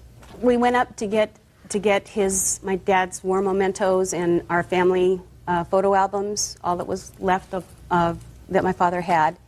And there was never a discussion about taking the ashes home. I mean, that wasn't why we went up there. Okay. She presented a carton as we were leaving of his ashes, and we were both very surprised by that. There was never a discussion about reimbursing for ashes or giving her money for the cremation, and then we can exchange, you know, pay this ransom for my father's ashes, and we could leave with it. Never a discussion about that. The ashes were there. She presented it to us along with a copy of what appears to be his will, and we left. That was that. Miss Selb, why did you give them your husband's ashes? Why did I do what? Why did you give them your husband's ashes? Because Doug asked for it. Because they asked for it? Yes. And you had no problem with that? Well, I mean, I didn't want to divide it, ma'am. You know, so I said, okay, you go ahead and take it. Because Tina told me that she's going to reverse the money. Well, when you decided to have him cremated, you didn't speak to her with regard to the costs. Is that right? She told me also that whatever I do is okay with her, and she also talked to my son. That's not true. At the hospital. That's absolutely not true. At the where? At the hospital. When my husband was in the hospital, she called. My son was in the hospital when she called when my husband was sick. Step up. Tell me. Not proper court attire. Sorry. So you should have something important to say. I assume you do. Basically, I was there when he went into the hospital and when he died. And when did you have a conversation with Tina? I had conversations with them at least, each of them at least twice. Go ahead, let me hear about the conversation. You know, they were asking what was going on with their father and, you know, what do the doctors think? And I said they don't really know. They pretty much think he's going to die or they're not going to do much about it. And then they told me that they weren't able to get up there. So we went in the next morning and made arrangements to have him cremated. They left it in the hands of my mother to take care of. Were there any death benefits under Social Security? I believe the $225 that they give for when somebody dies, Social Security, that was about it. And then, The $225 for burial costs? yeah, that's what the Social Security system will pay. Okay, well, that's $225. Correct. Even that, your lawsuit is $1,200, which is the entire cost of cremation, right? Yes. Is there a will? Your Honor, my father had an estate when he married Natalie. And I have here a record of every single thing that my father had and things that show, as far as I'm concerned, that he had an estate that more than paid for funeral expenses. Plus his wishes to be buried He wanted whole. to be buried whole next to my mother, who died in 1983. He already had a plot. He already had his wishes known. She knew them. She and I discussed this. When he died, she knew that we did not want him cremated and that he didn't want to be cremated. How long was he married to your mother? 37 years. When did she pass away? In 1983. I hired Natalie to be his housekeeper. I think an important point. Go ahead. I think an important point is that when my father was ill, we hired Natalie, my sister actually hired Natalie to take care of him. And in a 6-week period, they were married and she produced a license with his name on it. And Her license. with her name on it and my father's name. And at that point, a bank that had all his funds and monies called us up, my sister, which was the power of attorney at the time, and said there's something funny going on. This woman is here and she's liquidating Closing all of his accounts.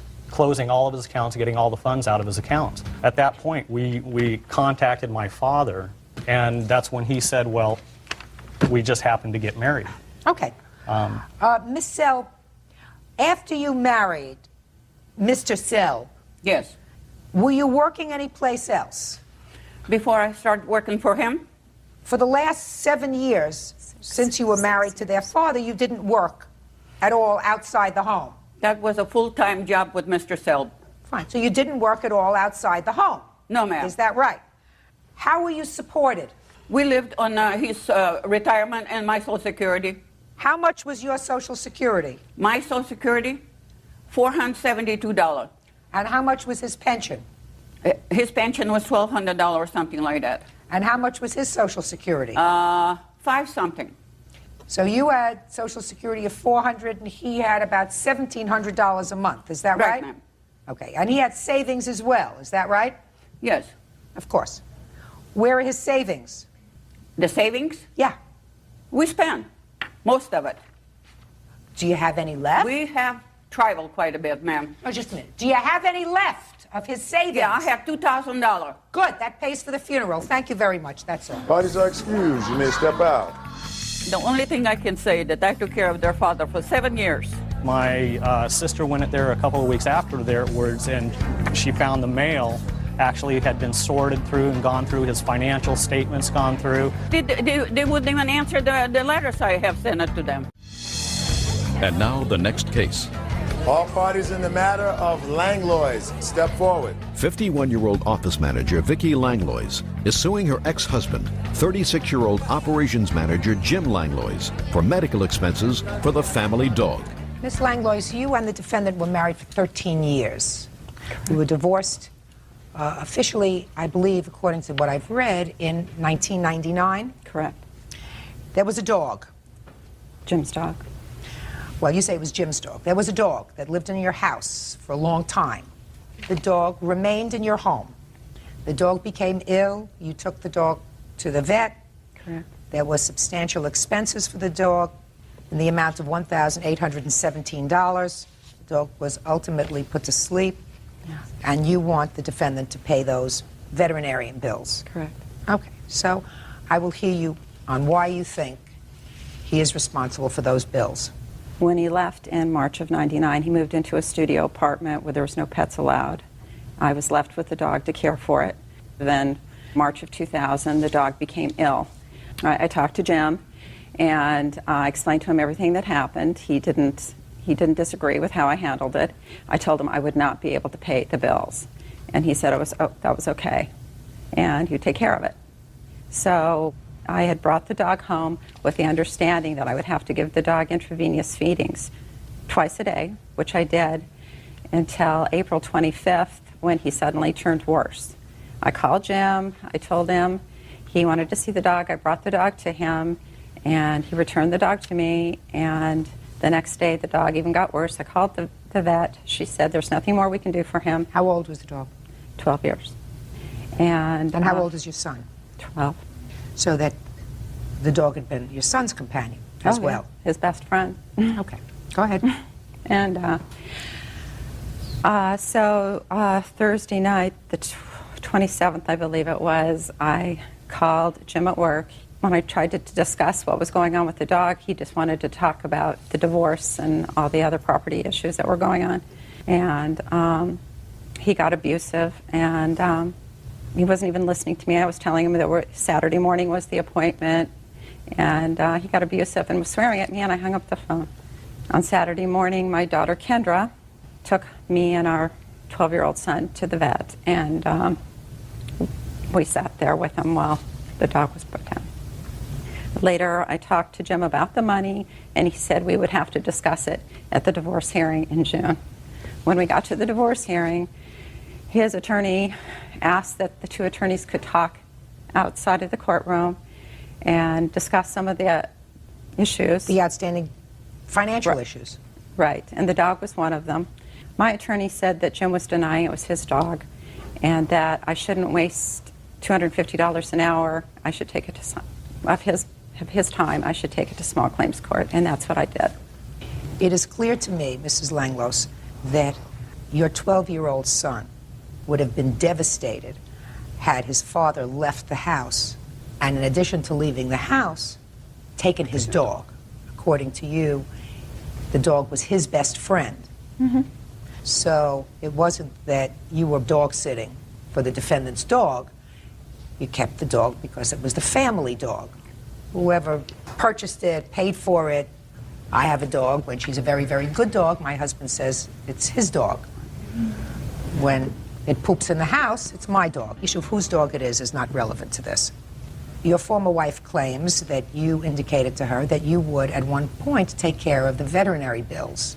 Let us assume for the moment that you did say to her, I'll take care of it, whatever the bills are. And I don't even have to make a judgment on that. There did come a time that you went to the Supreme Court to resolve all issues of money involving your marriage.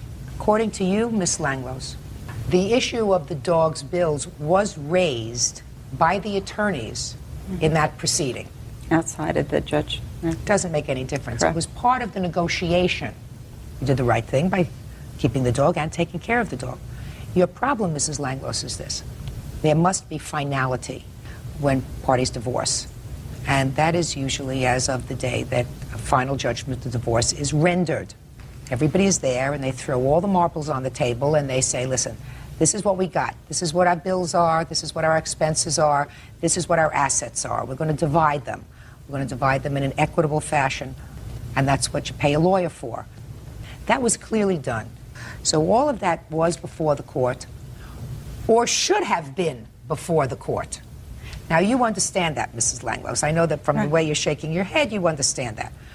Because ultimately, each of you has to know, this is the date that my financial obligations are fixed, both for child support, for maintenance, for alimony, for outstanding credit cards, for outstanding bank loans. You can't keep this thing going forever. It's not healthy. Mm-hmm. I agree. According to you, and I'm just taking what you tell me, your attorney did in fact raise the issue at that time. You were given bad advice by your attorney. If your attorney did indeed say to you, deal with it later, that's very bad advice, because your marriage terminated and these bills were incurred prior to the stipulation and settlement and the judgment of divorce, unless your former husband believes that you should voluntarily contribute to the dog's vet bills. He is under no legal obligation to do so. just for my own sake, you want to tell me, Mr. Langlois, how much you pay in child support for your son? I believe it's $961 a month. Do you pay maintenance to your former wife, in addition to the child support? Yes. And how much do you pay in maintenance? 1,000 something. It's a little over 1,000, 1,027. Are you currently current in your child support and maintenance? Yes, my child support and spousal support comes directly out of my work check. Do you see your son? Visit him? Not now, I don't. Why not? We have issues that we're working out through court right now. So there are ongoing issues of visitation? Mm-hmm. So you're still paying lawyers? Yeah. Yes. I am. She's not. She doesn't have a lawyer at this time. I do. Well, that's unfortunate. No, that's not true. I do have a lawyer.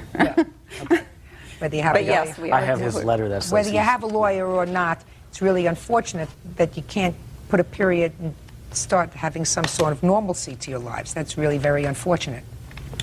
In any event, Ms. Langlois, all financial issues were resolved in your case in June of 2000, so your lawsuit... All right, there's a rather complicated fact pattern in this case, so let me see if I understand it.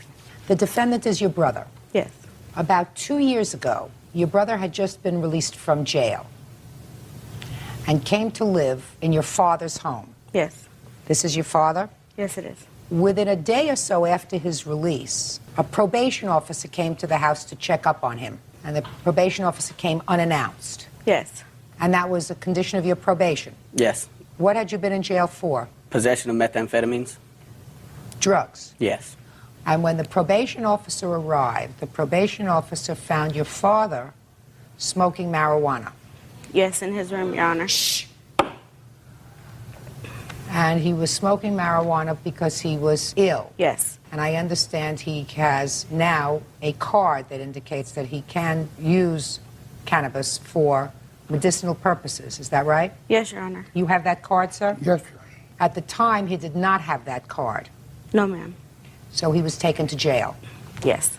There were certain expenses surrounding his incarceration. You had to bail him out. Yes. You had to hire a lawyer.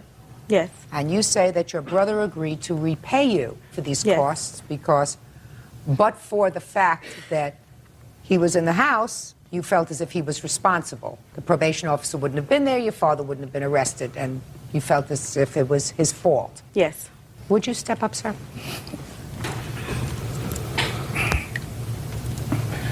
Yes, Your Honor. What's the nature of your illness, sir? I have spinal stenosis, I have gout, I have arthritis, I have rheumatism. How long did you spend in jail? 12 hours, something like that. Before your daughter bailed you out? Yes. And how much did it cost to bail him out? The bail was set at $8,000, so we had to put $800 down. And you hired a lawyer? Yes, ma'am. And how much was the lawyer? The lawyer was $2,500. You have receipts for those two things? Yes, I do.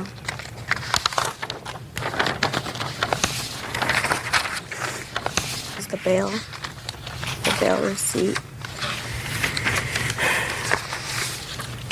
And this is the attorney receipts. He sent the receipts on the letters. He sent letters showing me the balance and the balance due. What was the ultimate sentence, Mr. Pacheco? They charged me a $300 fine. You can sit down. Are you uncomfortable standing? Yes, sir. Okay, just have a seat. Now, Mr. Pacheco, can you tell me about the conversation you had with your brother with regard to this money? Yeah, at the time when the police they came into the house and they wanted to know where my brother's stuff was. I showed him in the corner because that was my father and my brother's agreement that his stuff was to stay in the corner. That way, if in case anything was to happen, because he told my dad about the search clause, that his stuff was in the corner and nowhere else in the house. He wasn't home at the time. Who wasn't home at the time? Your brother? Yeah, right, correct. My two young sisters were there at the time and very upset that my father had been taken to jail. Me and my brother here walked my sisters to McDonald's to get them something to eat. On the way to McDonald's, we met up with my brother who was coming home. At that time, I told him that our father had been arrested, and he felt bad about it. And he told me, well, all I have right now is $100. Do you know how much the bail is? I said the officers didn't tell me what the bail was set at or anything. He called up and he found out that the bail was set at $8,000, and he asked me if I had any money. I did have money. I was reluctant to loan him the money because he had just gotten out of jail and I knew he didn't have any funds at the time. I did at that time tell him I would loan him the money, and he told me he would pay me back because he felt bad that he had put his father in that situation. But he did say, I'll pay you back. Yes, he did, and he also said that he would pay back any fines, and also if there was any lawyer or attorney fees, he would pay that. And did he say that to you? Yes. My brother, David, was there at that time when we had the conversation. Okay, I'll hear you. Well, what had happened was, I was in, I had just been recently incarcerated. I got out, I spoke to my father, I explained to him, I didn't explain to him about the search closet first. I explained to him that I had nowhere to go, I didn't have nothing to do, I needed to stay at his place for a while. Move my stuff in, like she said. I had one particular area, and at that time I told him, that's when he told me to put it in one area, because I told him about the search clause. This was after you moved in? This was, yeah, right after I moved in. And he said, okay, well, rather than just putting me out, he says, well, leave all your stuff here. If anything happens, your probation officer wants to come, this is your area, they can search your stuff. He knew I wasn't doing drugs or nothing. I knew what he did, but he did it in his own room because he was sick, and a long time his doctor told him, you know, that if it helps him, go ahead and smoke it, but he couldn't, you know, prescribe it due to, you know, fear of being incarcerated himself, the doctor. So then when the police came in, I wasn't there. They came in, to my understanding, they didn't even search any of my stuff. They just smelled marijuana in the house. They went to his room with unannounced, and then they seen him smoking the marijuana, so they took him to jail. My sister, I was coming back home. My sister told me, Pop's in jail, what happened? Your probation officer come, they searched. So I was real worried about it. I was like, well, how much is going to get out? We'll find out. So we found out his bail. I had $100 in my pocket. I was thinking, where can I get the money? Where? And Gloria says, oh, I got the $700. So I said, well, you do? I said, okay, you know, well, let's go bail him out. And as far as all the payments of the lawyers and the court costs and all that, I never agreed to pay none of that. I thought about it, so, well, he got 8 kids, you know, everybody, I didn't put him in there smoking the weed, you know, I didn't have him in there smoking because they came search for me. They didn't find nothing on me. They didn't find nothing in my area. Other than the fact that you agreed to pay her back, you would have no legal obligation to pay for your father, even though the probation officer was there looking for you. And but for the fact that you were living in your father's house, your father, in all probability, would not have been arrested, at least on that day. Yes. That doesn't make you legally responsible unless you agreed to pay her back. I didn't agree to pay no lawyer fees or... Step up. Tell me your name. David Pacheco. You were with your sister when you found your brother? Yes. Tell me about the conversation as you remember it. My sister, when we approached my brother, like she said, she explained to my brother, you know, about how the police came and how they took him to jail and stuff like that. And you know, he couldn't stress enough how bad he felt of, you know, it was his fault that my father had ended up in jail that day. He said it more than once that, you know, I will pay you back anything, you know, whatever fines come up, anything, I will pay you back as soon as I can. When did you decide, sir, that since there were 8 children, it should be spread around? When I couldn't pay the bill, when I couldn't pay nothing, and I didn't agree to pay I just want to know, you didn't say to your sister at the time, well, there are 8 children, so we'll spread this around. No, I didn't, because at the time I was just worried about getting my father out of jail. Right. As far as the bail, I may be responsible for the bail because if he was incarcerated because of me, but that don't make me got to pay. Well, I got to pay the plant fees. He got his plants took, his weed took, his you know, put it in jail. I didn't put him there. I didn't tell him to smoke no weed. I know it helps him, but you know, I didn't know they was coming to raid him. Mr. Pacheco, I don't think you listened to what I said before. I said, if it weren't for the fact that I believe that you told your sister at the time that you would pay her back this money, you would not have a legal obligation to do it because it's not your fault that your father was smoking marijuana, even as he claims, for medicinal purposes. But I can imagine how badly you felt at that moment when you found out that your father had been taken to jail. Yes, of course. That you felt terrible, and you said, let's do whatever we can to get him out, and I'll take care of the bills, but I don't have the money now. I mean, that sounds logical to me. Well, later on, perhaps. We didn't even discussed anything about the lawyer fees or anything till after that day anyway. Now, when I told my father, you know, let me know what's happening, I'll do whatever I could do, but I say I will pay it, and then when he starts coming at me with, $2,500 for a lawyer, you know, I'd have got a public pretender. Public pretender. I never heard them referred to as a public pretender. I've seen some of them work. Some of them are pretenders. That's what I say too. But see, you get that from the state. I mean, you know, why am I... Public I wouldn't get pretender. no That's a new one. $2,500 I've got on a to lawyer. send that one to the Bar Association. Judgment for the plaintiff in the amount of $3,600. That's all. Parties are excused. You may step out. I ain't tell him go get no lawyer, tell him to, you know, go hire this high-priced lawyer and get all these fines. I never agreed to none of that. Sometimes family, they might say something at the time and not mean it, but you just have to pursue it. And now the next case. All parties on Clay versus Markham. Step forward, please. 50-year-old respiratory therapist James Clay is suing 30-year-old former teacher's aide Don Markham. James says during his family stay at a hotel, Don injured his daughter in the pool. Mr. Clay, I understand that you were at a motel with one of your daughters. 2 of my daughters, yes, ma'am. And it was a nice day, and you and your daughters were in the swimming pool. My 2 daughters were in the pool, and my wife was supervising them. And at the same time, the defendant was in the swimming pool. Yes, ma'am.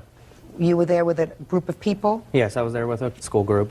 I was a room chaperone. You were the chaperone? Room chaperone, just for the evenings in the room. According to your complaint, Mr. Clay, the defendant injured your 11-year-old daughter. Yes, Your Honor. Were you present when that happened? I was not present. Who is a witness to what happened? My wife. Could you step up, please? Mrs. Clay, tell me what you observed. Well, Mr. Markham was in the pool. He was in the middle of this group. He was picking people up and throwing them. He'd throw one this way and one that way, and, you know, just every direction. And some of the other mothers and I were looking at each other like, this isn't right. He's going to hurt somebody. This is an accident that's going to happen. And it did. Well, tell me what happened. Well, he picked up a young man, threw him. My daughter was close to the... How did he throw him? Like that, through the water. You know, hurling and then down on my daughter's left shoulder. Pushed her under the water. And she came back up and her shoulder was obviously hurt. Well, what did Mr. Markham do? Well, I looked right over at him and he just kind of shrugged his shoulders and didn't say anything. Did you take your daughter for any treatment? We went back to the room, got dressed, and subsequently went to the hospital, the ER. Do you have any papers from the emergency room? Yes, ma'am.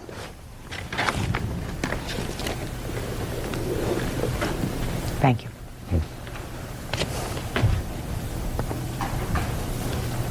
Laura, would you like to step up with your mom and dad? Sure.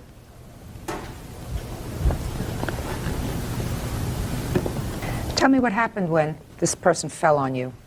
Well, me and my little sister were jumping off the edge of the pool, and I was reaching towards the ladder, and I turned around and I was looking at her, and that's when the gentleman fell on top of me. What did he say to you? Do you remember?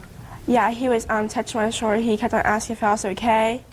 I climbed out back to my mom. I was screaming and crying. Okay, what was the total amount, Mr. Clay, of the family's unreimbursed medical bills? $424.10, ma'am. All right, Mr. Markham, I'll hear you. Well, I was at the pool, and with what she said, I wasn't throwing people here and there. It was only the second time I had thrown the boy, and I saw where he had landed before, so I went under the water so he could get his foot here and a foot on his shoulder. So when I came up out of the water, after he tapped me, he went back. Well, I didn't know he had landed on the girl until I had turned around. Were you standing in the pool, sir? Yes. Didn't you think that maybe if you threw him over your shoulder, he could have landed on his head in the pool if your feet touched the bottom of the pool? Well, the water was up to here. I was right, but you're throwing somebody up. You're thrusting them up, which means they can go over on their head. Yes. Down to the bottom of the pool, snap their neck. Didn't that ever occur to you? No, ma'am, because I was the area that I was throwing him into. Launched is a good word. Well, the area that he was going into was deeper than the area I was standing. How much deeper? I'd say a good foot, but I figured if somebody wasn't diving head first or anything like that, if somebody was just dropping into water, you know, he had asked me to do it, so I was having fun and enjoying myself with the kids, having a good time, so I did. Well, that was pretty stupid, wasn't it? Looking back at it now, yes, but... Well, why didn't you follow through with these people with regard to seeing whether she was injured?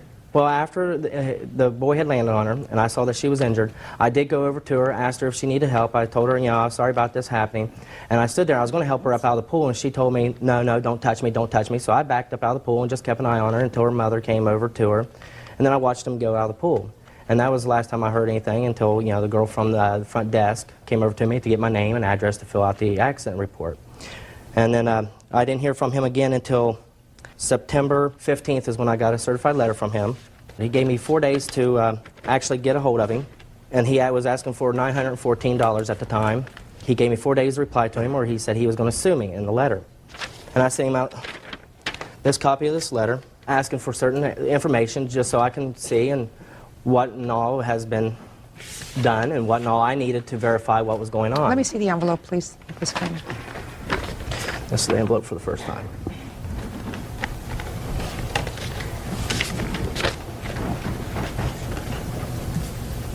Mr. Markham, well, you talk here in terms of your level of responsibility. But what do you mean, my level of responsibility? I know as myself, I have a deductible amount, but I never heard of a deductible amount being so high. So I thought, okay, so well, you're talking about the level of your financial responsibility. Yes. Not that you don't have bear responsibility for the actions that you caused. Right. You know, even though, you know, like I said, it was an accident, but I was willing to work with the gentleman. No, that wasn't an accident. That wasn't an accident. An accident happens when sometimes there are unforeseen circumstances. I don't view this as an accident. You are a mature adult. You, by your actions, dealing with the kids that you were supposed to supervise, caused her injury. So there's no question about your responsibility. The only question is how much. Now we know that just the money part of your responsibility is $424.10 with regard to out-of-pocket expenses by the plaintiff. Is that what you believe is your level of responsibility? Yes, ma'am. And what about the discomfort and the pain and suffering suffered by the victim? Don't you bear any responsibility for that? Well, I feel for her circumstances, and I don't know if there is a amount you could put on. That's what courts do. Courts put on an amount. Right. Yes, ma'am. What were you doing that summer? Were you still in school on June 11th? No, actually, I went on a camping trip with my dad and my little sister. Right afterwards? No, we had to wait at least for the rest of the month. For the camping trip, my husband said that she couldn't really hold a backpack so they could go, you know, really hiking for a long time or anything like that. So it was a trip that we had planned all year, just me and my two daughters going out west. And it ruled her out of soccer for the fall. She wasn't able to play. You mean in September you still had residual effect of the shoulder injury? I had, I couldn't move my shoulder for a very far distance for about 3 months afterwards. Mr. Markham, that's what courts mean by pain and suffering. Plaintiff is suing you, Mr. Markham, for $3,000. He's suing you, I assume. The other $2,500 is for pain and suffering on behalf of his daughter for the discomfort that she endured as a result of your actions. He is absolutely entitled to that. Judgment for the plaintiff. Parties have been sworn in, Judge. You may be seated. Ma'am, have a seat, please. All right. Well, there are certain things about this lawsuit that we can all agree on. Ms. Kessler, the defendant is your cousin. Correct. Also a neighbor. Correct. And he has a girlfriend. Girlfriend? Yes, ma'am. You also know Dawn. Yes.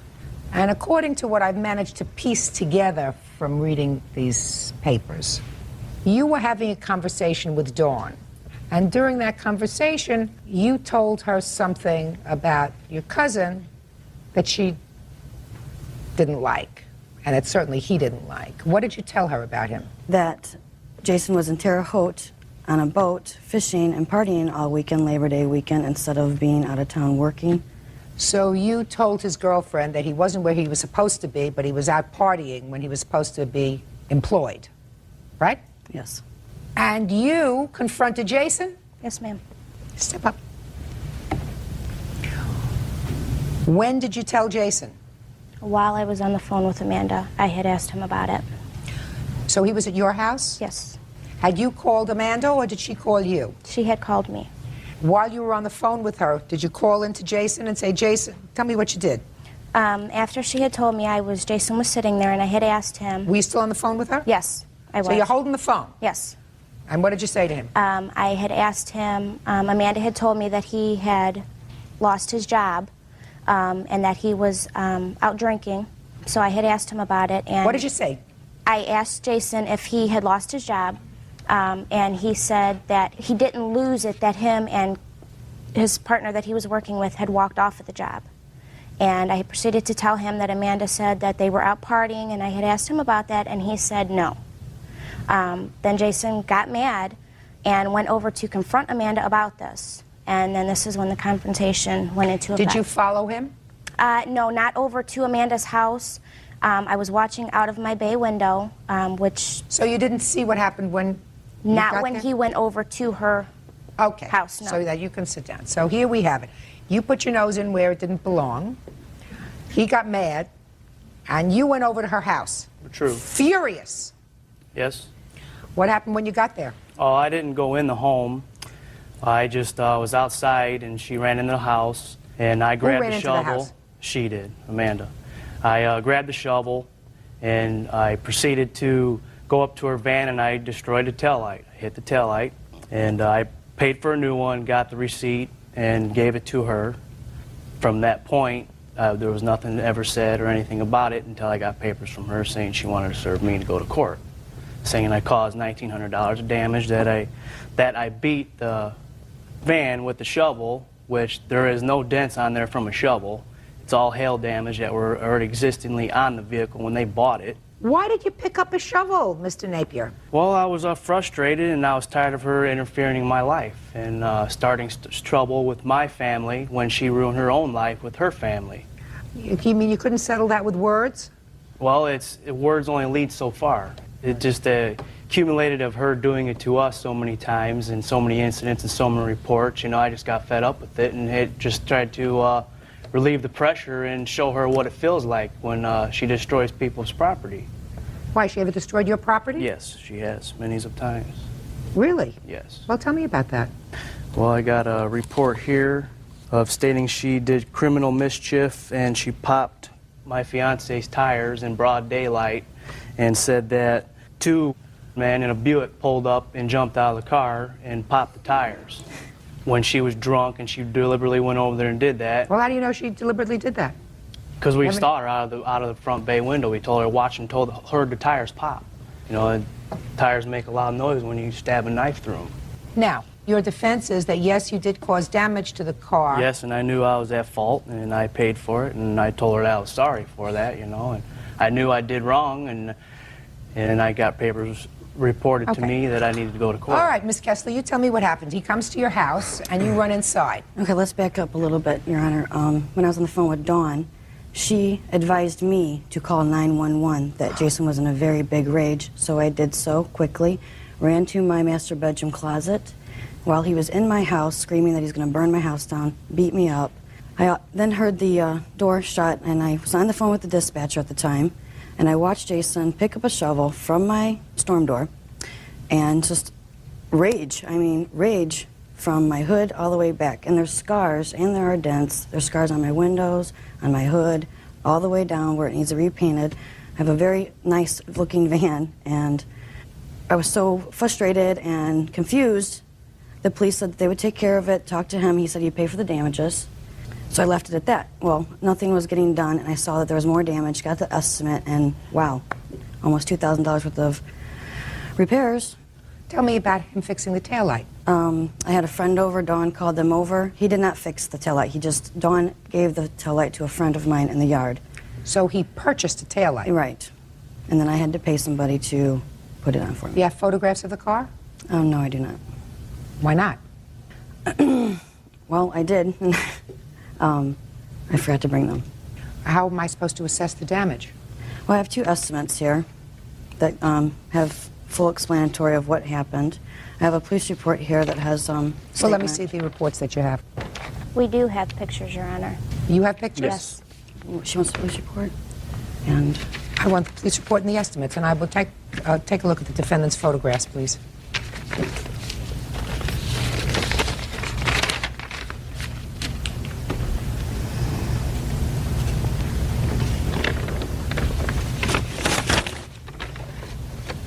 Now, Dawn, you did not witness this, is that right? Yes, I did. You said you were in the house. Yes, I witnessed it through my bay window, which her van, she has pads that that come up into the side of my yard, which is right in front of my bay window, and I witnessed the whole thing. Mm-hmm. Now you're showing me these photographs, sir. And if those were created by a shovel, they'd be a lot It would bigger have done than that. a lot more damage than that. This one certainly looks as if it's an absolutely fresh scratch with a dent. Want to take a look at that on the hood? Right. He never went to the front of the vehicle. He Never. stayed at the end. When the police came, the shovel was still by the tail light, halfway in the yard and on the sidewalk. He hit the tail light, dropped the shovel, and he proceeded to leave. You're also presenting a bill here that talks about front lamps, front bumper. He hit my van about 22 times. Well, if he hit your van about 22 times, then you should have, clearly, some evidence to demonstrate that. Certainly this caused substantial damage. Right, that was at the end of his rage. This is not damage. That's what your van looks like now, right? Right. There's scars all the way up and down. The but window's scarred. You don't see that here. What you're saying is those scrapes and dents were not caused by a shovel. Right. Well, if you pick up a shovel and you cause this kind of damage, you see more than just a scrape. Right, right. Doesn't that seem logical to you? Seems logical to me. Especially with the anger that he had in him to do little dents like that. I mean... How much did it cost you, Miss Kessler, to have the tail light fixed? I paid a gentleman $10, a friend of mine, just to install it for me. Miss Kessler, why is it that you felt it necessary to tell Dawn about your cousin's Labor Day foray? I didn't call her purposely for that. Dennis called in on call waiting while I was on the phone with Dawn, and then he told me this information. I popped back over on Dawn and said, well, that was Dennis, and she said, what's going on? And I gave her just facts, that Jason was in Terre Haute on the boat instead of at work. You see, Miss Kessler, what happens is when you stick your nose in somebody else's business, something's going to happen. I mean, what did you think? Jason was going to thank you for outing him with his girlfriend? Did you think he was going to be happy about that? That he's out fooling around on a weekend when he's supposed to be working? In any event, I think you better settle your differences, because if you're not only cousins but neighbors, this kind of stuff is absolutely ridiculous. You say it cost you an additional $10 to have it installed? Correct. That's the judgment. Judgment for the plaintiff for the amount of $10. That's all. Parties are excused. You may step out. It was wrong for her to call over there and start stuff with my fiance and try to get me into a predicament that shouldn't have been escalated into. I would like to move on with life. And now the next case. All parties on York versus Morash. Step forward, please. 64-year-old retired postal worker Beverly York is suing her son, 39-year-old mover Leonard Morash, for a loan to pay outstanding court fines. Leonard says his mother told him he didn't have to pay it back. According to your complaint, your son was incarcerated. What were you in jail for, sir? A felon in possession of a firearm, ma'am. And he had served his time on that charge, but it appeared that he had some outstanding parking tickets or outstanding driving tickets. Is that right, sir? Outstanding fines, Your Honor. What kind of fines? For a little criminal activity of possession of cocaine, possession of marijuana. And what were the fines for? Court fees? Yes, ma'am. That you hadn't paid? Correct. And how long? Several years. Not terribly responsible. So that you were contacted in order to find out if you would put up the money to pay those fines so that he could get out of jail. Correct. You agreed to do that, according to you. You made a loan to him. $705. $705. He got out of jail, didn't pay you. Correct. Who contacted you? At first, my son contacted me. From prison? From prison. And he asked if I would loan him the money. And he has made several loans in the past that he has never paid me back. And this time, I said no. And then he called later on from his counselor's office, and he wanted me to speak with his counselor. And his counselor advised me that he had changed and thought that it would be a good idea if I helped him out. How long were you in jail, sir? I was in there for about 3 years. You were anxious to get out? Yes, ma'am, I was. How long would you have had to remain in jail if your mother hadn't paid the fines? It might have been like 6 months. So you were looking at another 6 months? Correct. Now, you did call your mother initially. After she finished speaking with your counselor, you spoke to her. Is that right? Yeah, she was a little leery of doing it in the first place. And what did you tell her? I said that I would come back to live with her and be with my son. Your mother has legal custody of your Yes, son. she does at this point in time. Well, she has for a long time, I assume. Correct. I've been in and out of his life. How long have you had legal custody of your grandson? Since he was a year and a half old. That's you, right? Yes. You like living with your grandma? Yes, I do. Treats you good? Mm-hmm. By the way, do you want to be in here or would you like to wait outside? How do you feel about it? I'll stay in here. You sure? Mm-hmm. Okay. So you told your mother that you would come back to live with her. Yes, I did. Did you go back to live with her? No, I'm residing in Concord now. I have a good job there and a beautiful apartment, and I'm with my wife. And she doesn't like the fact that I'm with my wife. But she had told me prior to that I did not have to pay her back as long as I was with my son. Came Well, back when into did his she life. tell you? Okay, so let's go back. When did she tell you that you didn't have to pay her back? During a visit at the halfway house that I was in, after getting out so I could get back into society and conform and just do the right things. And she had visited me with my son, and it wasn't about the money issue. It was about me being back into my son's life and him having a father, and which I always tried to do. My mother's very controlling and overbearing at times. She can't control you while you're in prison, sir. What did she say to forgive this loan? She said to me, it's not about the money, Lenny. I just want you to come back into your son's life and take care of him, have responsibility for him. And I've always wanted to do that, but I have my crosses that I bear. I've made mistakes in my life. All Okay, right? so what did she... I just want to carry on. So what was the arrangement? The arrangement was that you would come back to live with her, Correct. be in your son's life, Mhm. and if you did that, she would forgive the loan. Right, and not go Just back a second. to my... Hold on.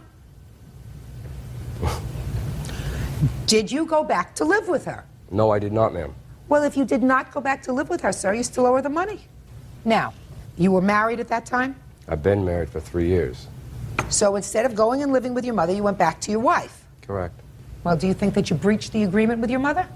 No, I don't, because I believe she had said that I didn't have to pay her. She said you didn't have to she pay her forgave the if loan. what? If what? If I went back into her life, in No, my you son's told me if life. you went back to live with her. Right. With your son. With my son, correct. Okay, but you didn't do that. No, I did not.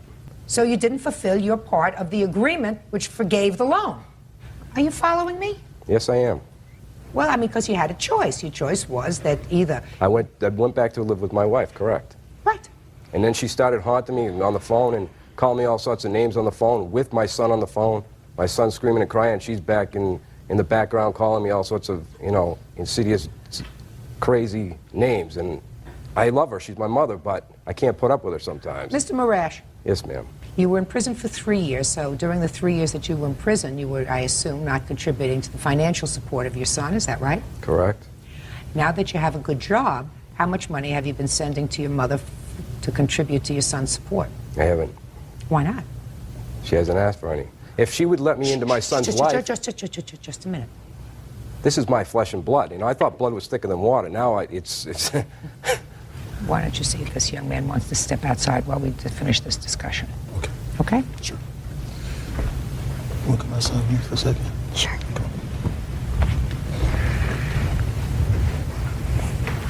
How you doing? Fine. Come on. Go like this. Okay. Your grandson is what, 11? He's 10. He's 10. I assume that the reason that you have legal custody of your grandson is because not only was his father incapable of taking care of him, but his mother as well. Correct. Is his mother alive? Yes, Your Honor. Does she have any contact with him? No, she does not. You should not wait for her to say, I need some money for him. She's been managing without you for 9 years.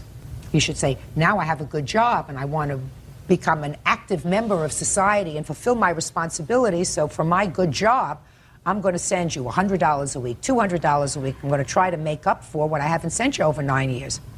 Instead, you continue to bleed her. You should bless her every day. She took over your responsibility for 9 years. I mean, you may be angry. You may think my mother's controlling.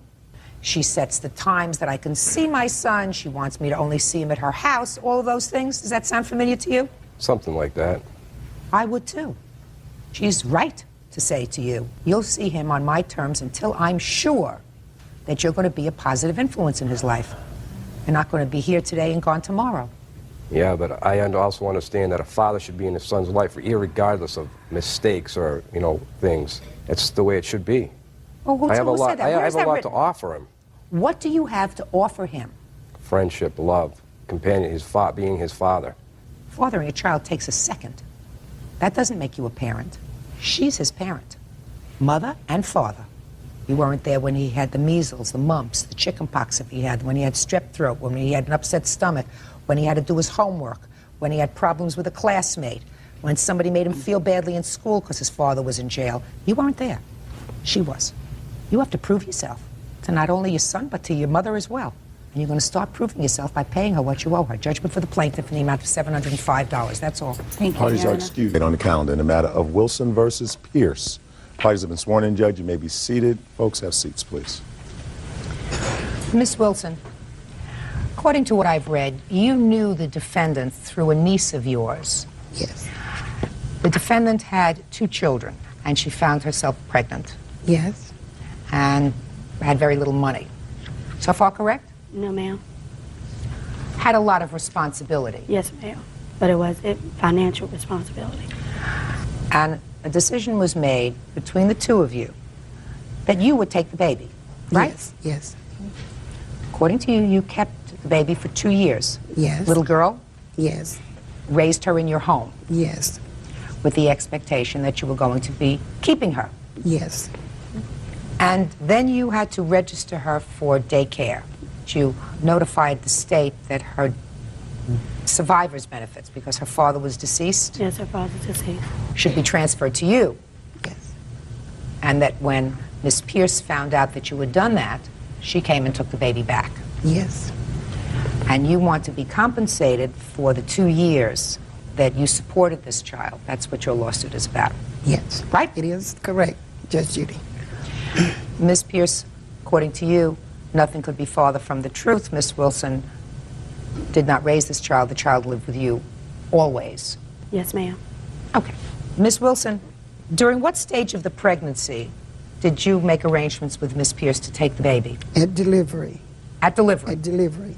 Were you in the hospital when the baby was born? Yes, I was. Do you have any other children? Yes, I have 6 other kids. Are they all grown? No. How old are they? Starting from 4 to 14. Could you tell me why you chose to take on this additional responsibility? Because I love kids, and the 6 that I have, it's not biological mine, and they're not biologically yours. No, not biologically. Are they adopted children? No, just some kids are keeping until their parents can get on their feet and they come and pick them up. Do you work? Yes, I work for the Wake County Public Schools. Who takes care of these children when you're working? Daycare.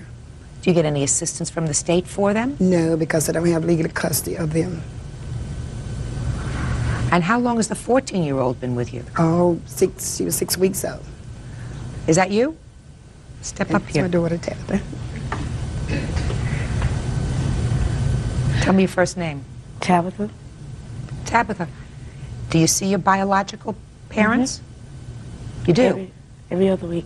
Do you go to their house? Mm-hmm. You stay with them for a weekend? Yes, sometimes. But you've been living with Miss Wilson since you're a baby. Mm-hmm. She take good care of you? Mm-hmm. How do you do in school? Good. Do you help take care of the younger ones? Mm-hmm. I love them to death. I love little children. Do you know Miss Pierce's baby? Yes, ma'am. What's her name? Diamond. Do you remember when Diamond came to live with you? Yes, ma'am. Tell me about that. She had called us to come to the doctor because she was about to deliver Diamond. So I went with my mom, woke me up, we got dressed, and we went to the hospital. Francis told the doctors to hand her over to my mom when she came out, and my mom walked around and held her, and she smiled at me and my mom. And then that's when they put her in a little bed, and then we all went home. Then 2 weeks later, she called for us to come and get Diamond. Did Diamond live in your house all the time? Mm-hmm. Have a seat. You got no support from this child at all during the time she was with you? No, I didn't. Not at all. And tell me what happened after 2 years, Miss Wilson. I told Francie that I need to put Diamond into... This is Francie. This is Francis. I need to put Diamond in daycare, and I needed $90 to do so. And, well, that didn't work. So I went down to Social Security and filed for Diamond's SSI to come to where Diamond lived, which is my address.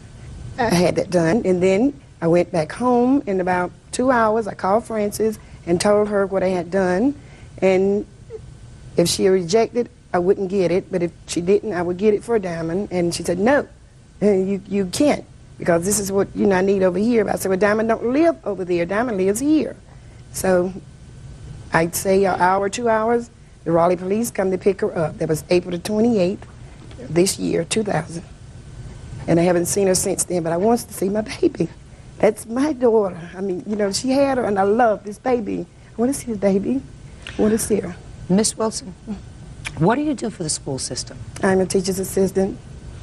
You don't have any court papers for any of your children that are living with you? No, no court papers, no legal documents. No guardianship papers? No. Tell me why, Miss Wilson. You are not an unintelligent woman. You know that if you have children living with you, for instance, if they need to go to the doctor, and you have to sign a consent form for the doctor to take care of them, who signs that form? I do. I signed the form. But you don't have the legal right to sign the form unless you have these papers for your kids. Certainly, this young lady has been with you for all of her life. You are her mother in every real sense of the word. But you should have some papers for her. There are ways that you can get assistance for these children to make your life a little more comfortable. Judge Judy, the 5 kids, well, the 6 that I have, their mom, they cooperate with me. And when we correspond together, they sign papers, they give me money for them. And that's one reason why, because I didn't want to sign the legal papers for them, because they cooperate. We would talk, and we just got along great. But when it come down to Miss Frances, we just couldn't communicate. And I love my daughter. That's my daughter. Well, Miss Wilson, if she did live with you for that 2-year period, and she did not live with her mother, and if you want to fight for custody of her, I believe that you have the right to do that. I can't tell you what the outcome of that case would be, Miss Wilson, but there are certain rules with regard to parenting. You cannot leave your child with someone else for 2 years and just decide to take her back. The court, however, Miss Wilson, will look into your current situation with the other children that you have in your house, and they're going to scratch their heads like I am and say, listen, either this woman should be nominated for sainthood or there's something wrong with her. I have a feeling it's the former rather than the latter, because it seems that you have a working relationship that most courts can't work out for at least 14 years with regard to having a nice relationship with your biological parents, but knowing that you have a secure, stable home with you. Judge Judy continues in a moment. At the time, Diamond's father was going through some problems himself. He was dealing with drugs, staying in and out of prison. I have a sense that you are struggling with these 3 kids. I am. Real cases, real people. Judge Judy. Shirley Wilson is suing former friend, 27-year-old Frances Pierce, for the cost of caring for Frances' baby. All right, Miss Pierce, let's hear your side of the story. Yes, ma'am. I was introduced to Miss Wilson. I was 6.5 months pregnant. At the time, Diamond's father was going through some problems himself. He was dealing with drugs, staying in and out of prison. And at that time, I just moved. I was going through a lot of stress. I found out I was pregnant. I didn't go get any prenatal care until I was 6.5 months pregnant, because I didn't want to realize that I was actually having another child. Just getting myself back on my feet, getting in good, doing good. I said, I don't really want to have this baby. I don't want to abort, okay? I want to find another situation. We sat down, we talked. She'd come to my house. I would go visit her. We talked about maybe giving up for an adoption. I said, well, okay, right now, in the situation I'm in, I can't deal with her father. I know I'm not going to get any help. I'm just getting off of assistance, and my goal is to keep going. I don't want assistance anymore. Okay, but you had already talked to Miss Wilson with the idea that she would adopt your baby. Yes, ma'am. But okay. She knew, yes. Okay, go ahead. Okay, then when Miss Wilson came up, that's true, her and the daughter came up and Diamond was born. She did hail Diamond, they talked or whatever. After that, I did not see Miss Wilson anymore till Diamond was like maybe 3.5 weeks old. She did not keep Diamond. Diamond went with Felicia Wilson and her mother. Social service paid them to keep them, because at that time I was working at Winn-Dixie and I was cleaning buildings at night. What happened after 3 weeks, Miss Pierce? I went to work. I went back to work. And started who back took working. Diamond after 3 weeks? She stayed in my home, but Felicia Wilson and her mother, social service paid them to keep her while I worked. Well, tell me under what circumstances she started to stay with Miss Wilson. Miss Wilson came by and said her school donated a whole bunch of clothes and stuff for Diamond, brand new clothes. She said, Francis, I understand the situation you're in. She said, we'll sit down and talk about it. Right now, it's probably not the right time to talk about it. She said, but I will agree to let Diamond stay in my home if you need it. I said, well, right now, I don't really need her to stay overnight. I just need help with daycare until they will approve me to get it, because at that time, my assistance was ran out. I wouldn't even be able to apply for any more. When Diamond got 9 months old, she said, I'm attached to her, and I cannot let her go. If we want to do it another way, we can do it. If you don't want to do it the legal way. And I told her I wouldn't do it the legal way because I felt guilty with myself.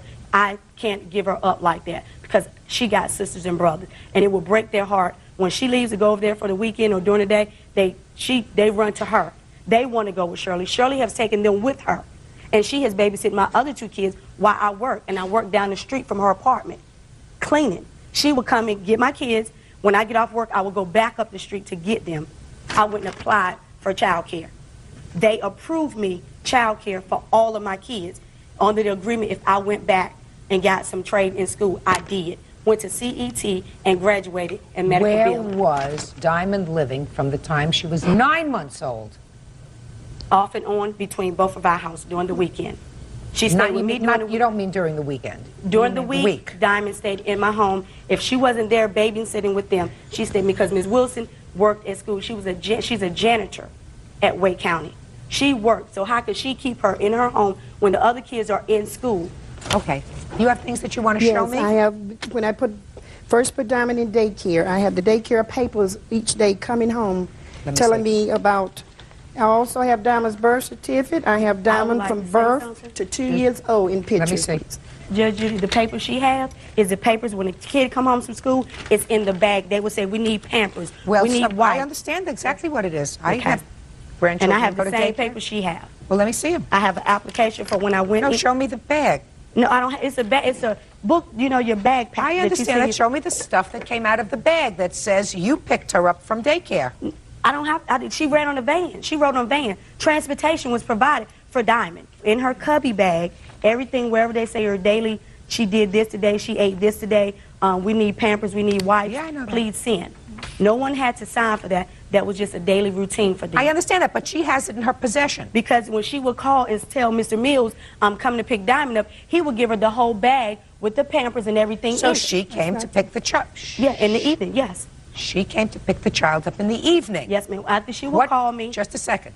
If she was picking her up in the evening, that suggests to me that she slept at her house. Sometimes, yes, ma'am. Okay. Judge Judy continues in a moment. She went back and had Child Protective Service put on me, Social Security.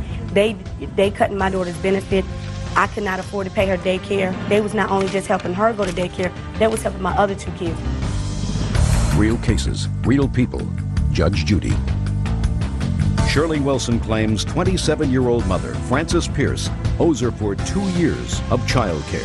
So she slept at her house, according to these papers, at least half the time. No, ma'am. You know, according to these papers, if she were picking her up in the evening. Judge Judy, can I explain something? Yeah. The way that it works in Raleigh, if I'm at work, I have to sign a statement stating who's authorized to release my kids off the van, which at that time was Mr. Napoleon Mills, was my fiance. He's not your fiance anymore? No, ma'am. He, at that time, had to work himself. So she will call me and say, Francis, I'm going to come by. I will call Napoleon. Shirley's coming by. Just give her the bag. Everything is in the bag. Okay, Miss Pierce, right now we have the following problem. We have a problem with Miss Wilson and your daughter Diamond, who were clearly attached to each other, not seeing each other since April 28th. For whatever reason, for whatever anger you may have with each other. None. I don't have any anger towards her. Great. You got attached, she got attached. There was a time in the beginning that you were going to let her adopt this child. Yes, ma'am. She, even for a short period of time, was laboring under that assumption until you felt as if you couldn't do it legally, according to you, but you would do it in spirit because she could come and take her whenever she wanted to, and she could be as an involved parent as she wished. So she was really doing a good thing because you were at a stress time. But right now your daughter has an attachment to her, and it's not the right thing for her not to see her. It's not the right thing. I understand that. Okay. It was just the fact that I didn't like the procedures. After I told her no, she went back and had Child Protective Service put on me, Social Security. They cut my daughter's benefit. I could not afford to pay her daycare. If she didn't go, they was not only just helping her go to daycare, they was helping my other 2 kids. When they take one out, that means the other 2 come out. That means I have to stop working. I got to depend on other people. I explained that to her. I had to go to legal aid, get lawyers and things. Okay. I mean, I understand what she's doing. I have no problem with her seeing Diamond. Diamond loves her to death, but I just did not like the fact that she did not ask me for $90. I paid $191, so giving her $90 ain't no big thing to me. But why should I give it to her when she worked the same time I do? You have no problem with Diamond spending some time with Miss Wilson as During she the day, had. not overnight. Okay? Okay, that's fine. Great. All right. Love that. Now, are you going to be able to work out informally Diamond spending, say, the weekends at Miss Wilson's house? Not the weekends. Her biological grandmother has her for the weekends, on the weekends, because they don't have no bond since her father's been dead. So you mean just recently she's been spending time with her biological grandmother? Yes, ma'am, she has. Judge, she don't know her biological grandmama. That's why 'cause she's I spending haven't. time with her grandmother, because her father and his mother never got along. She's going through a thing herself. She's not going to live too long. And I feel my commitment to her is to let her at least bond with her biological. I don't have a problem with her seeing her. She knows her biological grandmother. She took her down to her biological grandmother's house to visit her. Miss Pierce, I have a sense that you are struggling, doing well, but struggling with these 3 kids. I am. Because I am. if Diamond's biological grandmother didn't bond with her because she didn't see her for 2 years, and now Diamond is not with Miss Wilson on the weekends, so you really needed somebody else to fill in. So you're getting, so the biological grandmother is a very good vehicle to fill in. That's not right for Diamond. No, that's not the way it was. That's not right for Diamond. Well, that's pretty much what you said. She said she hasn't bonded with her biological grandmother, so now she's doing it. Because of her father. Well, how long is her father dead? He's been dead for 2 years. He's been dead for 2 years. Yes, ma'am. So for the last 2 years, she hasn't been seeing Diamond every weekend. No, she's been seeing Diamond off and on. Ms. Wilson set it up to her. Off and on. Yes, ma'am. Not every weekend. No, ma'am. Judge Judy will continue in a moment. So you make arrangements with Miss Wilson. Do it. Because I have a sense that if she believes that Diamond is being well taken care of. I don't, Judge. Well, if you don't, then you have to do something, Miss Wilson. Okay. If you What should I don't, then do? I've told you what you have to do. Okay, I'll do that. If you think that this child is being shifted around from place to place because Miss Pierce is really overwhelmed, you have a responsibility to this child. And your responsibility is to proceed for the first time, at least, in a legal, formal way. Okay. You have to do that. But as far as this case is concerned, you did not have a formal arrangement with her for support for Diamond. So you're going to be unsuccessful. She didn't have any money anyway. The problem is, if you're going to proceed in a legal fashion by going to court, there is going to be a battle. Maybe, maybe not. If you are not going to proceed in a formal legal way, but want to continue to see her when her mother says that you can, then you have to maintain a good relationship with her. Okay. You understand? Yes, I You have any understand very questions at all? No, I don't. Do you have any questions? No, ma'am, I don't. Good. Good luck to you all. Nice to meet you. Thank you. Hatch. Parties have been sworn in, Judge. You may be seated. You're Timothy. Yes, Right. I am. Who are you? I'm his wife, Maureen. Do you have anything to do with this case? Yes, I do. When we got married, it became just as much my problem because it's... Sit down for a minute. Thank you. Mr. Crapo, according to the complaint that you filed, you and the defendant had a long-term relationship. Yes. There came a point when you separated. When was that? About a year and a half ago. And at the time you separated, according to you, you agreed to allow the defendant to charge a dresser for Yes, her I bedroom did. on your credit card. Yeah. She did charge a dresser and she paid that off. But then, according to your complaint, she went back and bought a whole bunch of other stuff that she has not paid for. Not a dime. Okay. When did she, according to you, purchase the items that she didn't pay for? I got 3 receipts here, $426.99 at 10:40. Valley Hatch went in, charged $141.13. 10:43, 3 minutes later, $997.45 was charged. Then, 11:20, probably before she even got home, she turned around and went back and charged $393.73. What's the total amount of the bill? Well, this comes out, when I first got the bill, it was 15 something. It was in 1 year, no interest paid. She kept telling me she was going to pay it off. Okay, just a second. The recent bill. So when you first were notified of these charges, yes, did you call her? I didn't know how to get a hold of her, so I went to her work. And what was the conversation? She told me that she was responsible for it, that she would pay it off, that, you know, everything would be taken care of. You said something about one of these 1 year interest-free stuff. Did Yeah. she tell you about that? Yes, she did, and she told me that she was giving the money to her grandpa to hold, and I asked her, well, why don't you just go pay the bill? She says, well, I'll spend the money that way. If he holds it, I will pay it off at the end of the year, the whole sum. So I kept getting these bills, you know, no interest. It was 15-something, 15-something. Now all of a sudden the year's up, and now I get a bill. My last bill was for, now that they added interest, $2,398.01. So what happened to Grandpa? Your Honor, I borrowed money from my grandfather earlier before the relationship had ended. I paid back the money that I owed my grandfather, and my mother and my grandmother was trying to get me into some kind of fund as far as putting a little bit away a week so that I would have some money left over for myself. I never said anything to the plaintiff about that. Well, sure you did. Miss Hatch, of course you did. You want to know why I know that you did? Because how would he have known that you were giving money to your grandfather? Because, I'm sorry, Your Honor, when the relationship had ended, the plaintiff and I were still having phone conversations. We were still talking, and I was telling him about my situation with my grandfather. We were still on a personal level where we could talk to each other at the time. That is completely wrong, because I was talking to her before I got the bill. All of a sudden I got the bill, I went to her work. She told me that afterwards. I went to her a couple times about it, and so she why don't you said pay she for your was going to furniture? take care of it. Your Honor, through the 4.5 years of the relationship, we both established credit together. We worked. We shared mutual expenses. We bought roughly around $6,000 to $7,000 worth of furniture and stereo equipment. That is wrong. Just a second. And I don't understand what your defense is to this. My defense is we had an agreement that I could make these purchases on there. I left him. You mean an open-ended agreement that you? It was a verbal agreement, Your Honor. You mean that you could go and charge whatever you wanted to charge, and that he would pay the bill? That's what you're telling me? Yes, Your Honor. So then why, if you think that that was your agreement, why would he come to your place of employment to question you about it?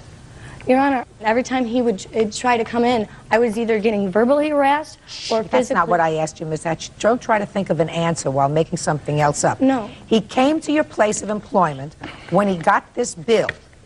Yes. And you had a conversation with him. And in that conversation, you told him that it was an interest-free loan for a year. Yes. Right? Yes, Your Honor. Okay. So he came to your place of employment and said, "What is this?" Which suggests to me that he was really surprised that in April you went and charged all this stuff. He knew. I about hit the floor when I got the bill. Just a second. He was surprised. He knew that I was making those purchases. Just a second. In what month and year did you separate? April of 1999. So are you telling me the same month that you separated, you went and charged all these things? Your Honor, when I left with the clothes on my back. Whatever we had established together in the 4.5 years was left behind. I told we him didn't establish nothing together. Now, just a second. Now I want to find out about that, because I want to see whether there is a certain fairness and equity. How long did you live together? 4 years.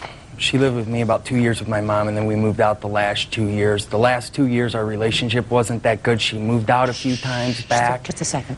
And let me ask the questions and get the information that I need. All right. Okay. So you lived together for 2 years on your own. Yeah. What kind of work were you doing in 98 and 99? I'm a union carpenter. And how much did you declare that you earned in 1999? $48,000. And what kind of work were you doing? At the time, I was waitressing in different restaurants. So you weren't working all the time? I was working all the time.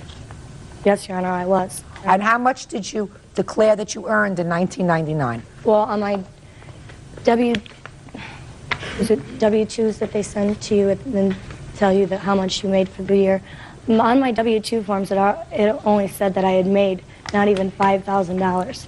So the year before, did you file taxes? Yes, ma'am, I did. And how much did you earn in 1998? I believe it was $9,277. I work off the tips, Your Honor. In 1998, you remember that it was $9,277 in 1998. But in 1999, you think it was around $5,000. I believe so through my W-2s from... You said you believe so. It's just interesting that you remember the exact amount of your tax returns 2 years ago, but not last year. I just find that interesting. Don't you find that interesting? Very interesting. Well, yeah. Judge Judy continues in a moment. I think you did make these purchases.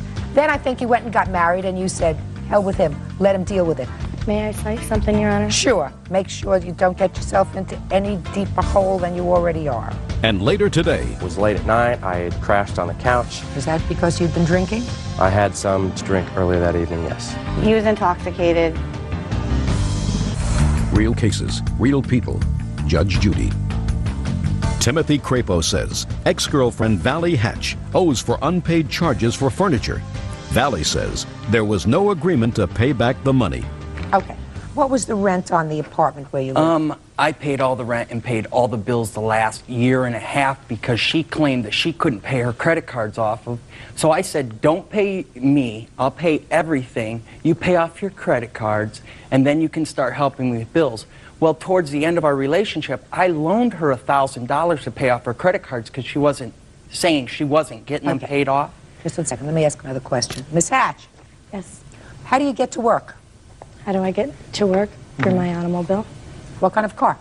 I have a 94 Dodge Shadow. That you purchased yourself? Yes. Pay insurance on it? Yes. Pay gas? Yes. You pay repairs? Yes. You buy your own clothes? Yes.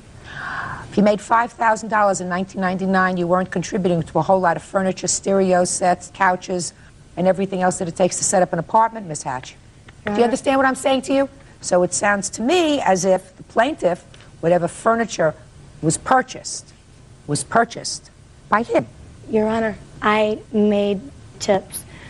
So the money that I come home with, that was the money that I pay all my car expenses, my rent, everything with. You didn't pay rent. She didn't pay rent. You didn't pay rent when you were living with him. He was earning $50,000 a year. You were a waitress. She was not nothing. You were not paying rent. Your Honor, he did take care of the rent. Yes, he did. I never said that he didn't. Electric, food, everything. Your Honor, I everything. shared expenses with him. No, you took care of yourself. Miss Hatch, your defense was that you walked out of the relationship with nothing, and you each contributed half of those items that were in the house. So as a result of that, the plaintiff said to you, go and charge furniture and I'll pay for it. Well, that sounded as if it might be plausible, except I don't believe you. I don't believe that that's how it happened. I believe that he told you you could make a limited purchase. You did make a limited purchase. You did pay off that limited purchase that you made, and then you said, I need a few more things. I'll go and take care of it. Then let me tell you what I think happened. I think you did make these purchases, and then I think you went and got married. That's what I feel happened. Then I think you went and got married, and you said, hell with him. Let him deal with it. Because, oh yes, that's what happened. Because I see no other reason for him, if you had an agreement to pay for furniture for you, for him to have come to your place of employment, which you acknowledge that he did, to question you about this bill, which you acknowledge that he did, because at that conversation you told him it's an interest-free loan for a year. Don't worry about it. So you did clearly have that conversation with him. May I say something, Your Honor? Sure. Make sure you don't get yourself into any deeper hole than you already are. I was harassed at work. I was physically harassed at work. I have photos of being physically harassed at work. By whom? By him? No, ma'am. every time me and my wife, she wasn't my wife at the time, she was my fiance, went into Angelo's, which is a club in Maryville, she would run into my wife. She told her not to come in there, would verbally attack her.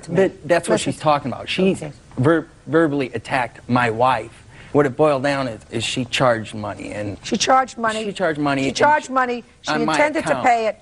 Maybe she intended to pay it. Yes. In any event, what is the total bill now with interest? $2,470.88. And that's exactly what you're suing for. And that's what I want. Judgment for the plaintiff. Thank you very much. Parties are excused. You may step out. Well, I just want to start all over again. Keep your guard up and don't give anybody anything, I guess. And now the next case. All parties on Bloom versus Frank. Step forward, please. 28-year-old student Michael Bloom is suing former roommate, 24-year-old homemaker Teresa Frank, for stealing money out of his day planner.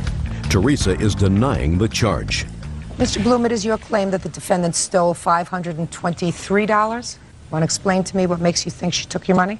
On the date in question, the Sunday the 22nd, my planner turned up missing. The night before, I had received my VA check, cashed it with a friend of mine. We went to a banquet, and after the banquet, we stopped off at Carl Sr. I was counting my money. I had five $100 bills, a 10, 2 5s, and a couple 1s. After we left, I placed it all back in my planner. What kind of planner? It's this planner right here, Your Honor. Went back home. It was late at night. I had crashed on the couch. Hadn't been feeling good all weekend, and that's where I stayed all day Sunday until I had to take my friend's car back. When I left, I had grabbed my backpack. I didn't see my planner anywhere. I automatically assumed it was in my backpack, and I left. I went to the store. When I went into my backpack to get the planner out, my planner wasn't there. So I assumed I just didn't grab it. I went back home to get it. Where I had thought I had left it, it was not. Judge Judy continues in a moment. I had found it, but there was no money in it. I said, "Where did you find it?" He said, "In my room." In your room? Yeah. I laughed. Real cases, real people. Judge Judy. Michael Bloom says former roommate Teresa Frank stole $523 from his day planner. Okay. Do you live with the defendant? We did, yes. Were you living with her last month? Yes. Was this a roommate of yours, your girlfriend? What was it? Just roommates, just friends. How long had she been living there? Over a year, Your Honor. So you have 2 different bedrooms? Correct. Okay. Go ahead. We searched the whole house, didn't find it. I looked in my room, I looked in the whole living room, the bathroom, everywhere where I thought I may have put it, and I couldn't find it. A little while later, she was outside with a friend of hers smoking a cigarette. Just instinctively, I'd checked her room. Maybe her son got a hold of my planner, and that... How old is her son? Almost 2 years old. Go ahead. So I instinctively checked her room, thinking maybe he got a hold of it. I had found it in a brown paper bag. There was some of his toys and some clothing in it, and there was everything else was in the planner, but there was no money in it. So what'd you do next? I said I had found it, and from there she was apologetic about it, said, offered to pay me the money back, and at that time I was very upset. I had to take my friend's car back to her. I said, "Don't worry about it. We'll take care of it when I get back," and I left the house. When did you return to the house? Later on that evening. What happened later on that evening? She brought up that she feels that she shouldn't have to pay the full amount that was in the planner because she didn't know that was in there. She offered to pay half, $250, and I went to bed after that. So what happened? The next morning I got up. Per the verbal agreement that we had the night before, I wrote up a simple statement saying she would pay me the $250 by the 30th, which was that Monday, which is what we had discussed the night before. She didn't want to sign it. Did she ever say that she took the money? No. Did she offer any explanation as to why the planner was in her room? Not that I recall, no. Okay. When you said you came home and crashed that evening, was that because you'd been drinking? I had some to drink earlier that evening, yes. And is that why you crashed on the couch? No. At the time, my computer was on the coffee table in front of the couch. I was checking my email and watching some TV, and that's ended up where I crashed. All right, Miss Frank, now I'll hear from you. He came in, he was intoxicated on Saturday night, the evening before the planner was missing, and we talked, he fell asleep. The next morning we got up, I went to the grocery store, and my girlfriend stayed there and watched my son. And when I came back, Mike was pulling in right behind me, and I asked him what he was doing back. He said it would be nice to have a license. So, was looking around. I asked while I was bringing the groceries in, "What are you looking for?" He said, "My planner." So me and my girlfriend were looking around the house, helping him look for his planner. We looked everywhere. prior to him going into my room, we had been in my room dumping out toy boxes because my son does get into, he has gotten his planner before and ripped everything out of it. So we were going through toy boxes, everything in my room as well as everywhere in the house. And we didn't find it. Well, I didn't know where else to look. I said, well, I'm going to go outside and smoke a cigarette. My girlfriend came with me. When we came back in the house, the planner was sitting on the couch. I said, well, isn't that your planner? He said, yes. I said, where did you find it? He said, in my room. In your room? Yeah. I laughed. Who was this girlfriend who was there with you? She's just a good friend of mine. When did she come to the house? She came there with me that day, and she was watching my son and her daughter while I went grocery shopping. She was there by herself. Did you ask her whether she took your money? Yes, I did. What'd she say? She said no. Could she have taken your money? It's highly possible, Your Honor. Anything's possible, I suppose. Judge Judy will continue in a moment. Okay, so let's talk about this for a minute. Had you gotten VA checks before? Yes, I have. Had you cashed them before? Yes, I have. Did you keep the money in the planner? Yes. Any money ever missing before? My planner has come up missing before. No. Any money No, ever not missing? the money specifically, no, Your Honor. So if no money had ever been missing before in the year that she had been living with you, and if there was at least one other adult in the house, why would you assume that it was her? I didn't make no assumptions, Your Honor. I was going on the best evidence that I had at the time. Just a second. When you came home, her friend, who was also babysitting, was in the house. That is correct. And was in the house for quite some time alone. Correct. So it is possible, Mr. Bloom, that, and I'm not attributing this to your friend, but it is possible that the friend found your planner, took the money, and put the planner in a bag in the room. Correct. So how can I find in good conscience, sir, by proof that is even a preponderance of the evidence, that she stole it? How can I find that? I don't know, Your Honor. I don't know either. You just answered the question. Thank you very much. The case is dismissed. Parties are excused. You may step out. Judge. Case number 372 on the calendar in the matter of Shufflin versus Bailey. Parties have been sworn in, Judge. You may be seated. Sir, have a seat, please. Mr. Shufflin, it is your claim that the defendant, with whom you were involved romantically, had borrowed at some point $300 from you for some medical bills as a result of a car accident that she had had. You are no longer involved romantically. You claim that she made one payment to you. I believe you said the payment was $60. Is that right? Yes. And so she still owes you $240. Yes. She says no way. When did you start to date her? In about May. I'm not sure exact date, but in May. Of this year? Last year. And when did you make her this loan? As far as I can remember, it was about June. Of 99? Of 99, yes. And tell me the circumstances surrounding the loan. Okay. She must have told you that she needed money. Well, basically what happened is she kept telling me when we talked on the phone, her parents were bothering about the money for a doctor bill. What was the doctor bill for? A car accident before we even met. And what did you say to her when she told you that her parents were bothering her about this medical bill? I said I can loan her $300, but since I don't have the money to be able to give that to her, I'd have to be paid back. And what did she say? She said okay. When did you break up? Not exactly sure. I think about January, February. Of this year? Yes, yes. And when did she make the first payment to you? First and only payment? A month later, about July. Did you ask her about the money the remainder of the time? August, September, October, November, December? No, I never asked her about it. How come? I just didn't think about it. I thought she'd pay me back, like she paid $6 back. I thought she'd pay me back the rest. She told me that she would. She's always, even if we break up, she'd pay me back the full amount. Well, I understand that, but for all those months, she never made any further payment. Did you live together? No, we did not. You saw each other exclusively? Yes. Okay. Now I'll hear your version of the events. The hospital bill was not for a car accident. It was for a miscarriage, or as the hospital puts it, pregnancy complications. When? It was in June of 99. last year. You started to date the defendant in May of 99? Mm-hmm. When in May? I think like the 11th. Where did you meet? Him and his friends picked up on me at the mall. And when did you have your first date with him? Geez, I don't know. He called me the next day. I guess we hung out like a week later. So that would have been, hanging out would have been, say, the 18th of May. Is that right? Yeah. When you said you hung out, was that a date? Yeah. Where did you go?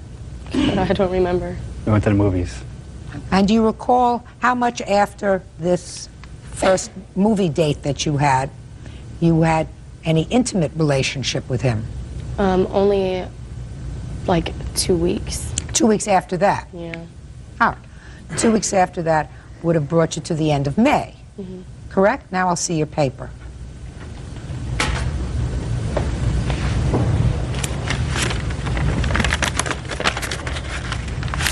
It's really small, sorry.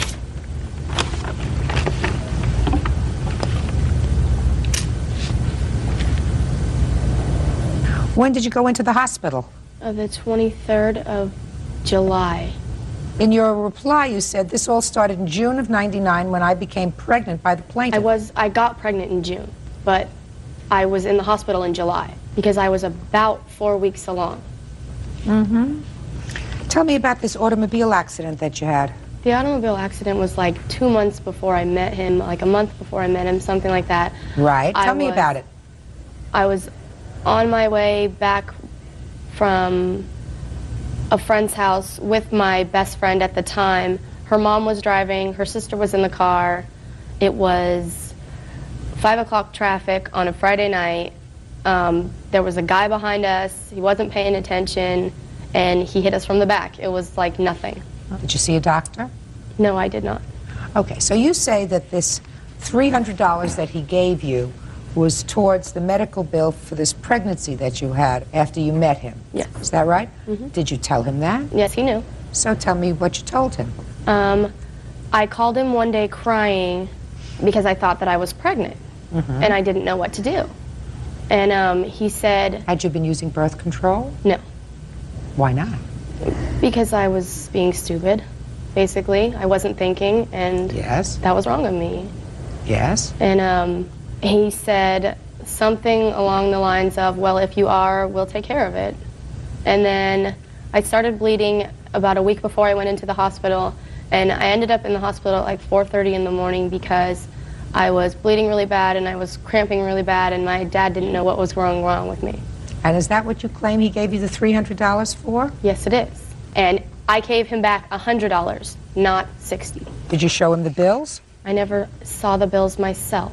Why not? I was 17 years old. My stepmom handled it. And you're 18 now, is that Yes. it? How old are you? 19. Within a couple of weeks after you met, you claimed that you were pregnant by the plaintiff. Yes. Did you have any other boyfriends before the plaintiff? Yes, I have had boyfriends. Did you have any intimate relations with anyone else before the defendant? No. No? Not until, well, it was 2 years prior. And it was one time. I mean, there was something about him that you found irresistible? I guess. Couldn't tell you what it was, but... One of the problems that I have, sir, is that after you gave her this money, you didn't ask for it back in the 6 months that you continued to date, right? Yes. So what I want to know is, why now?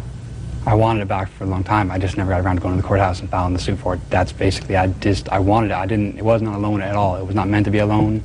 I just never got around to the courthouse. You said it wasn't meant to be a loan? I mean, a gift.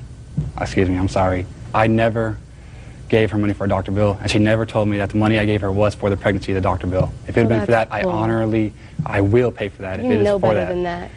Miss Bailey, the problem that I have is that you say you paid some of this money back. I did. Why? Why? Because he was like getting a new job, and he was kind of in between jobs, I think, at the time, and he had just bought a car. And there was this thing that he really, really wanted to get for the car, and I happened to have just gotten paid, so I gave him the money. And the only reason why we're standing here today is because he's mad because he cheated on me and I broke up with him.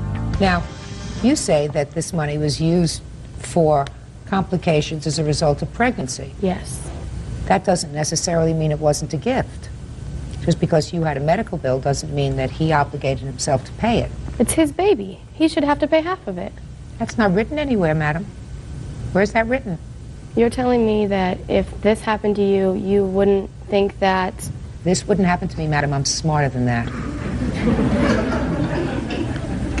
We're not talking about things that are moral. We're talking about things that are legal. You see, if two people are not married, there is no presumption that this child is his child. None whatsoever. If two people are married and the wife becomes pregnant, They are jointly and severally responsible. That means both of them together and each of them individually are responsible. I know what it means. Are responsible for the hospital bill or any bills as a result of this pregnancy. But when two people are not married and they choose to have sex, unprotected sex, the woman, unfortunately, is usually the one that gets stuck if there's a complication. But there is nothing in the law that says he is responsible to pay for half of anything until he has adjudicated the father of a child.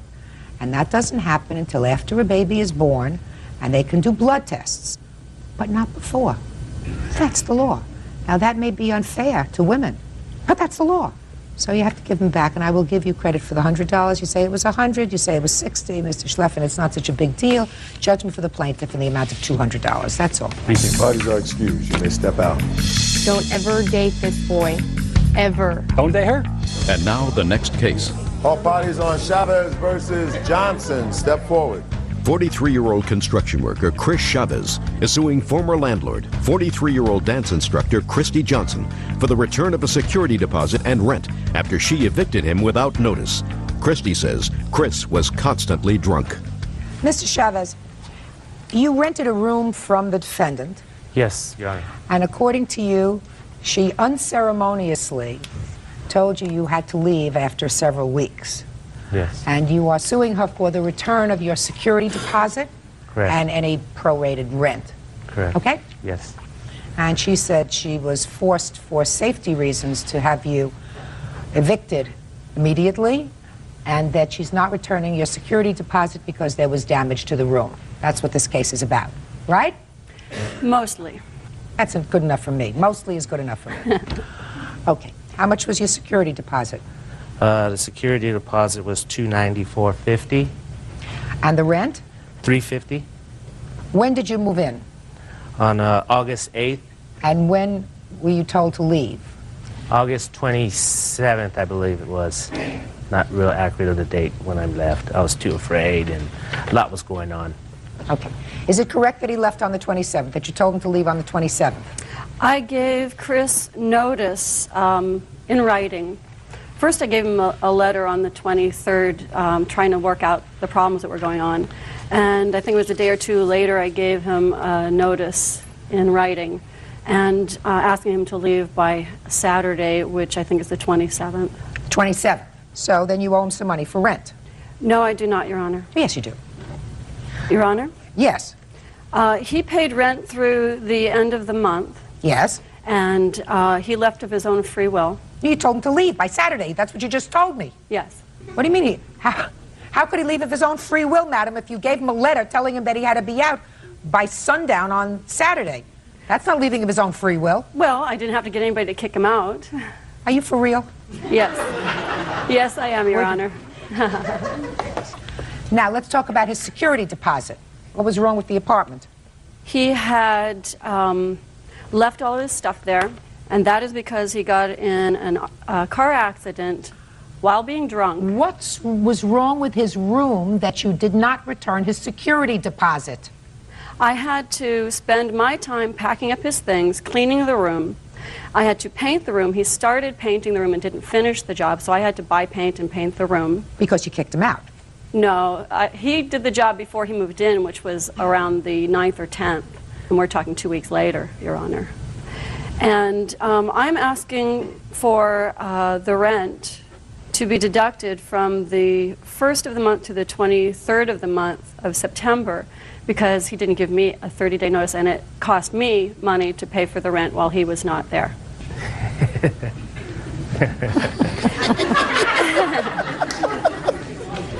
Get real. Real cases, real people. Judge Judy. Chris Chavez claims former landlord Christy Johnson evicted him without notice. Christy says Chris was constantly drunk around her children. Go ahead. I have a letter here that I gave him on the 23rd of August that outlines the fact that he had been Can I see the letter, please? Sure. Drunk in my home for several days, had not gone to work, had lied to me, had totally misrepresented himself to me. Just a second. Mm-hmm. I'm writing this note because it seems that you have a hard time talking to me, or maybe anyone, about what's going on with you. I know that you are having a hard time right now and invite you to talk to me about the big stuff in your life. Go deeper in your conversations with me. I don't want to live with someone who clams up and holds up in his room for days on end. I am concerned about you. This is not what you write to a tenant. You write to a tenant, you're leaving your garbage in the hall, your dog is pooping all over the stairway, you know, because you leave food out, there are roaches all over the place. You don't write a tenant that you don't want to live with somebody who clams up and doesn't want to talk to me. Well, Your Honor, he didn't talk to anybody for Who cares? about 6 days. He doesn't have to talk about it to a soul. Well, he lied to his boss. He told his boss that he couldn't come into work. What difference does that make to you? Well, the difference that it makes to me, Your Honor, is that he was drunk in my home, and I have 2 small children, aged 5 and 9. No. You don't say that here. Yeah. No, you don't say that here. You said, I am also concerned for my family. It is apparent to me that you have a drinking problem. We have also smelled cigarette smoke coming from your room. I have lived with drinkers, and I know the symptoms. I have been in enough bars in my life to know the smell of booze in the air. You try very hard to hide these facts, but you're not fooling me. It doesn't say that he did anything untoward towards you, did anything untoward towards your children, came home and threw up all over your living room couch. It said that you smelled alcohol on his breath and that you know the symptoms of alcoholism. Your Honor, the smell permeated the house. I also... Then you made a mistake in renting the room to him. I did make a mistake. Then what a landlord does is a landlord gives somebody 30 days notice and says, go and find yourself another room. I was afraid to let him stay in my house. Then how dare you even suggest to me that you want him to pay September's rent because he didn't give you 30 days notice? Doesn't that sound ridiculous to you? Not to me, Your Honor. Well, it sounds ridiculous to me.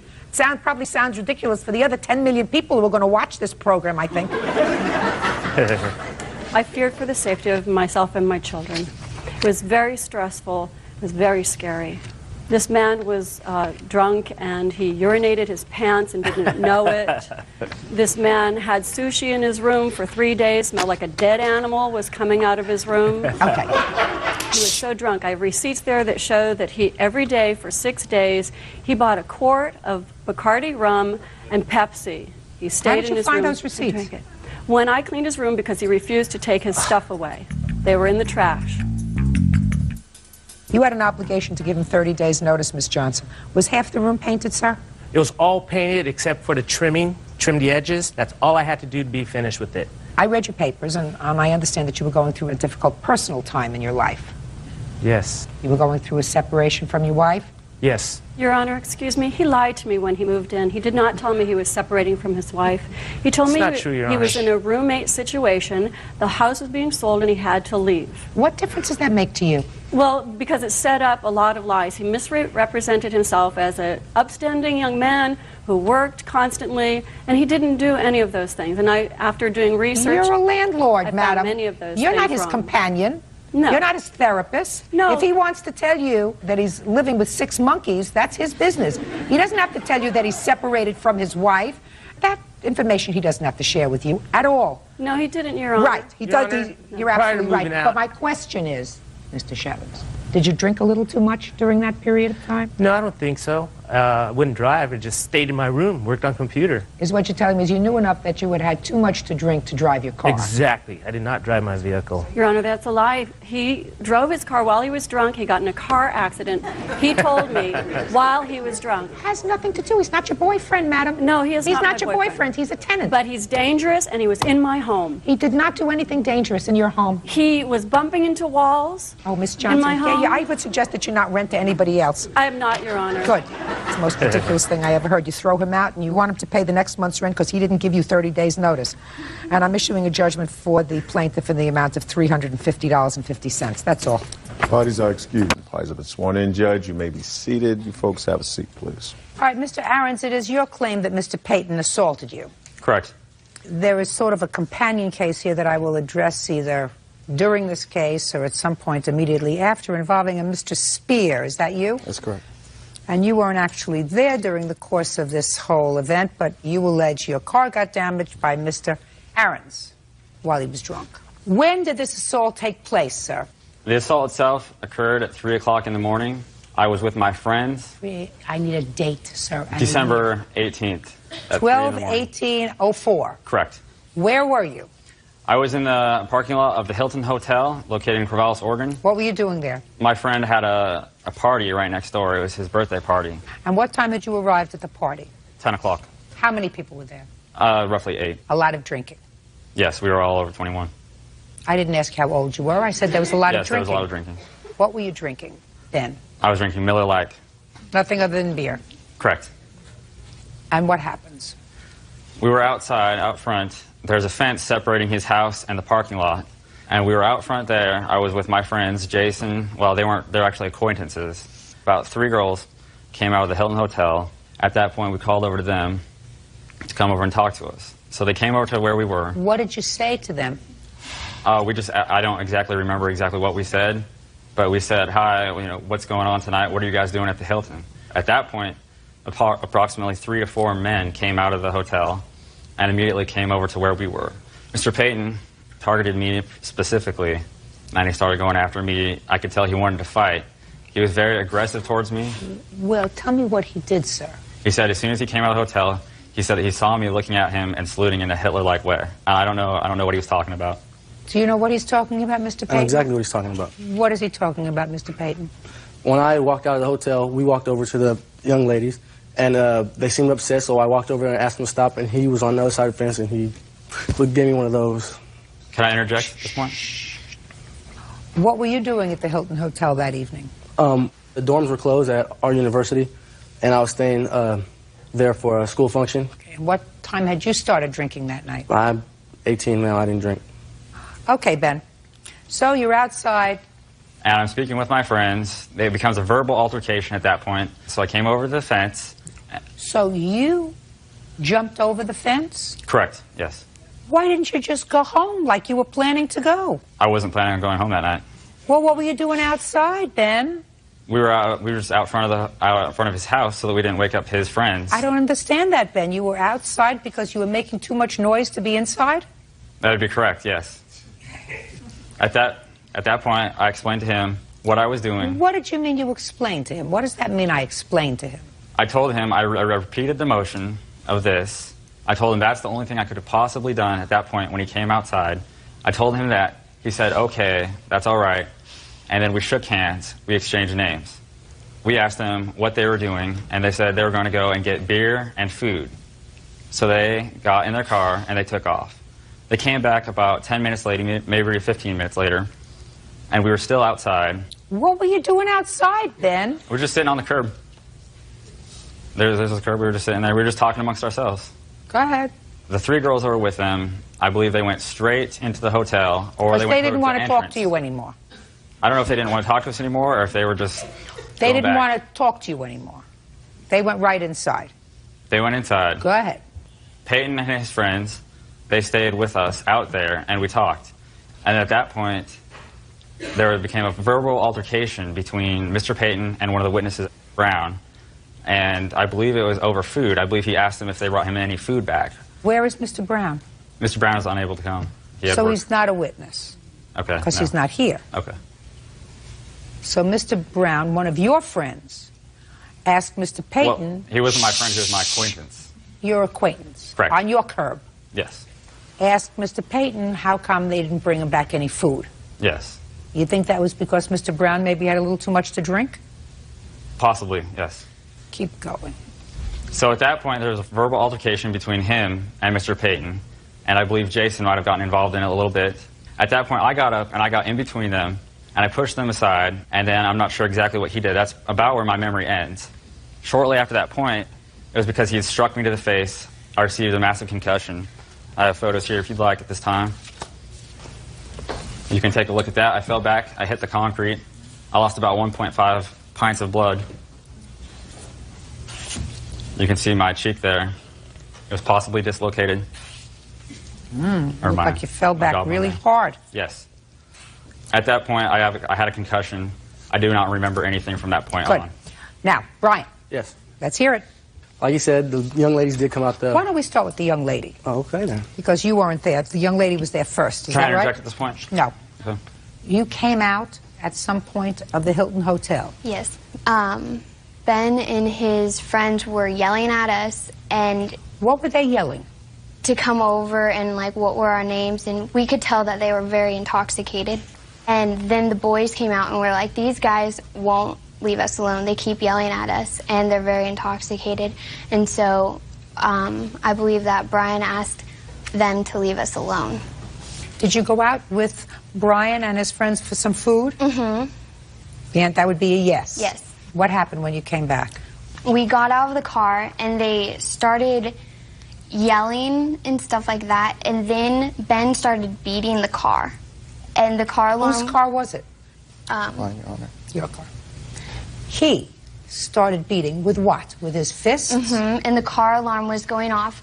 All of us actually asked him numerous times to stop it, and he wouldn't. Brian went up to him to get him to stop, and Ben turned around really fast, and his fist came up, and so Brian obviously felt threatened if he was beating the car this much, and so Brian hit him, and he fell back on the ground and hit his head. Okay. The police were called? Yes. You have the police report? I have the police report. And I'd like is to there see it, something I please. could say? The police interviewed all the witnesses. I'd like to see both police reports, and Ben, I can read. You don't have to tell me what it says. Can I just point one out thing, though, please? Yes? They interviewed all the witnesses there, and they took down their names. Her name's nowhere in the police report. Well, it may not be in the police report, but did they take down the names of the 3 girls who were... No, they did not. Well, so? I don't recognize her at all. I'm not sure who she is. They interviewed everyone who was there at the time of the Listen to incident. me. You were so blind drunk, not a question in my mind, that you wouldn't know her if she came up and bit you in the behind. You said there were 3 girls that came out. It's my job to ascertain who tells the truth and who lies. She told a very cogent story. There is no reason to say that she's lying about being one of the 3 girls that came out that night that spoke to you. Why didn't the police interview her then?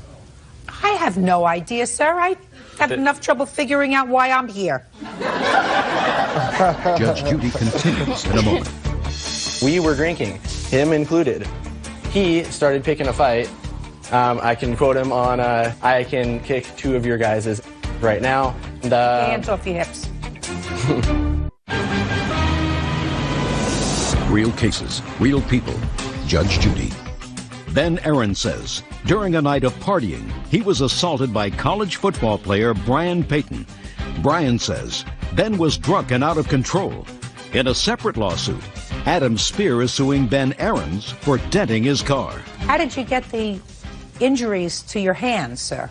How did you get the injuries? I didn't have any injuries on my hands. I noted that Mr. Aarons had injuries to both of his hands. He had abrasions and red marks on his fingers that were consistent with him striking something. This is the photograph of the injury to my hands. This is the dent that my hands allegedly That's created. one hand. I'll take a look at it. Absolutely. If you look in the report, it says injuries to both hands. Right. If there is injury to both hands, you would see it. The only thing that photo shows is a red strap mark from where I was strapped into the stretcher. You can see that. No. Police officer noted, sir, that there were massive dents on a car. That would be Mr. Spear's car. And the police officer said to you, did you strike that car? And you said, I don't remember. That was the answer that you gave to the police. Correct. Police also said that in addition to beer, you drank liquor. Yes. That's what you told the police. Okay, yes. You didn't remember to tell me that. I'm sorry. Police officer also noted that you and your friends were all drunk. Right? Correct. Okay, good. Could I interject with one more thing, please? I have a medical report from when I was there. They did a full body analysis on me. There is nothing in there about any injury to my hands. The only thing I could have imagined that he would have seen is I have a medical injury. Let me explain something to you, sir. You hit his car. You were drunk, and you fisted his car. You may not remember it, but that's what you did. That's what happens when you drink too much. Ben? Allegedly, yes. That's what happens when you drink too much, sir. You act goofy and stupid. You try to pick up girls that don't want to have anything to do with you. You hang around where you shouldn't be hanging around outside. And you act goofy and stupid. And you get yourself into trouble when you drink too much. Isn't that right? Not entirely, no. Well, you were acting goofy and stupid too, according to the police report. All of his friends were drunk. Oh, does it specify my name in there? Were you at the party? Yes, I was. And you weren't drunk? They didn't take individual I statements. didn't ask you that question, sir. I said, I was drinking, but I was not drunk, Your Honor. I'm here for a reason. I'm not his friend. I met him that night. Good. I'm here because I can remember things. Everybody else there was too wasted. Why? She wasn't wasted. Huh? I'm talking at the party that we were there. This young lady isn't wasted, sir. And you know what? She also wasn't there at the moment of the assault.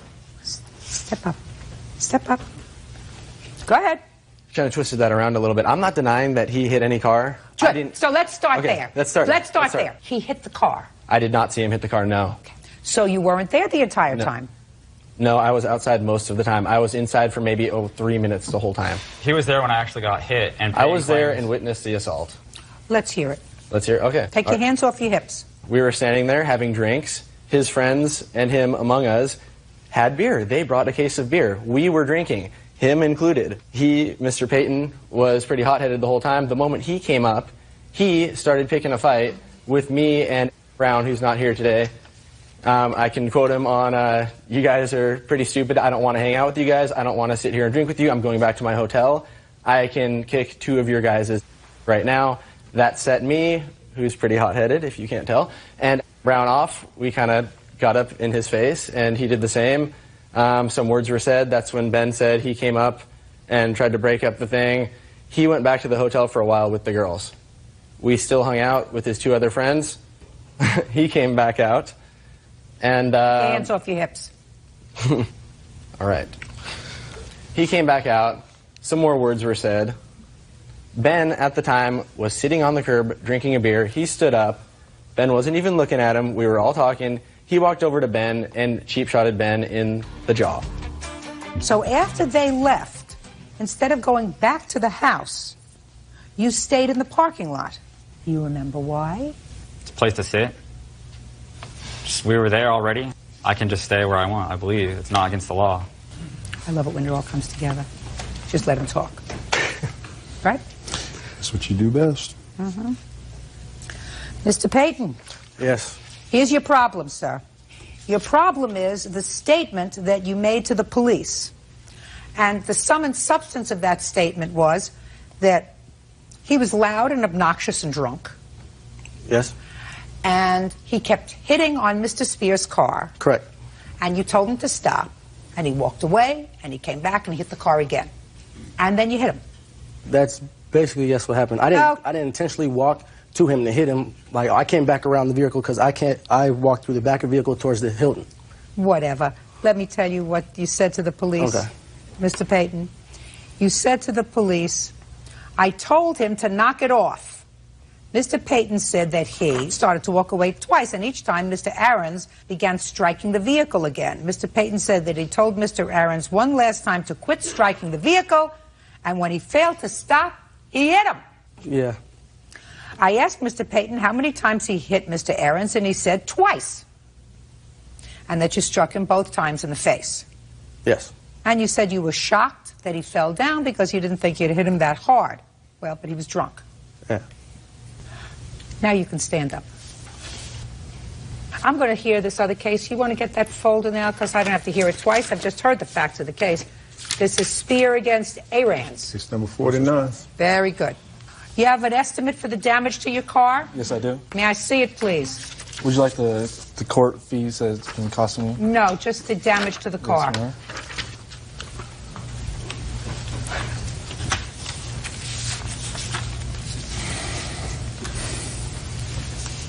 Who's Mr. Norris? Is he a friend of yours? Yes. Okay. Let me tell you what Mr. Norris told the police. It says in the police report, this is the interview. Mr. Norris stated that after Mr. Payton told Mr. Aarons 3 different times to stop hitting the car, he walked up and struck him in the face. Yeah, I'm not denying that I hit him. You can't do that. Brian, you can't do that. Now, do you have any unreimbursed medical bills, sir? Yes, sir. Oh, ma'am. Hand them up.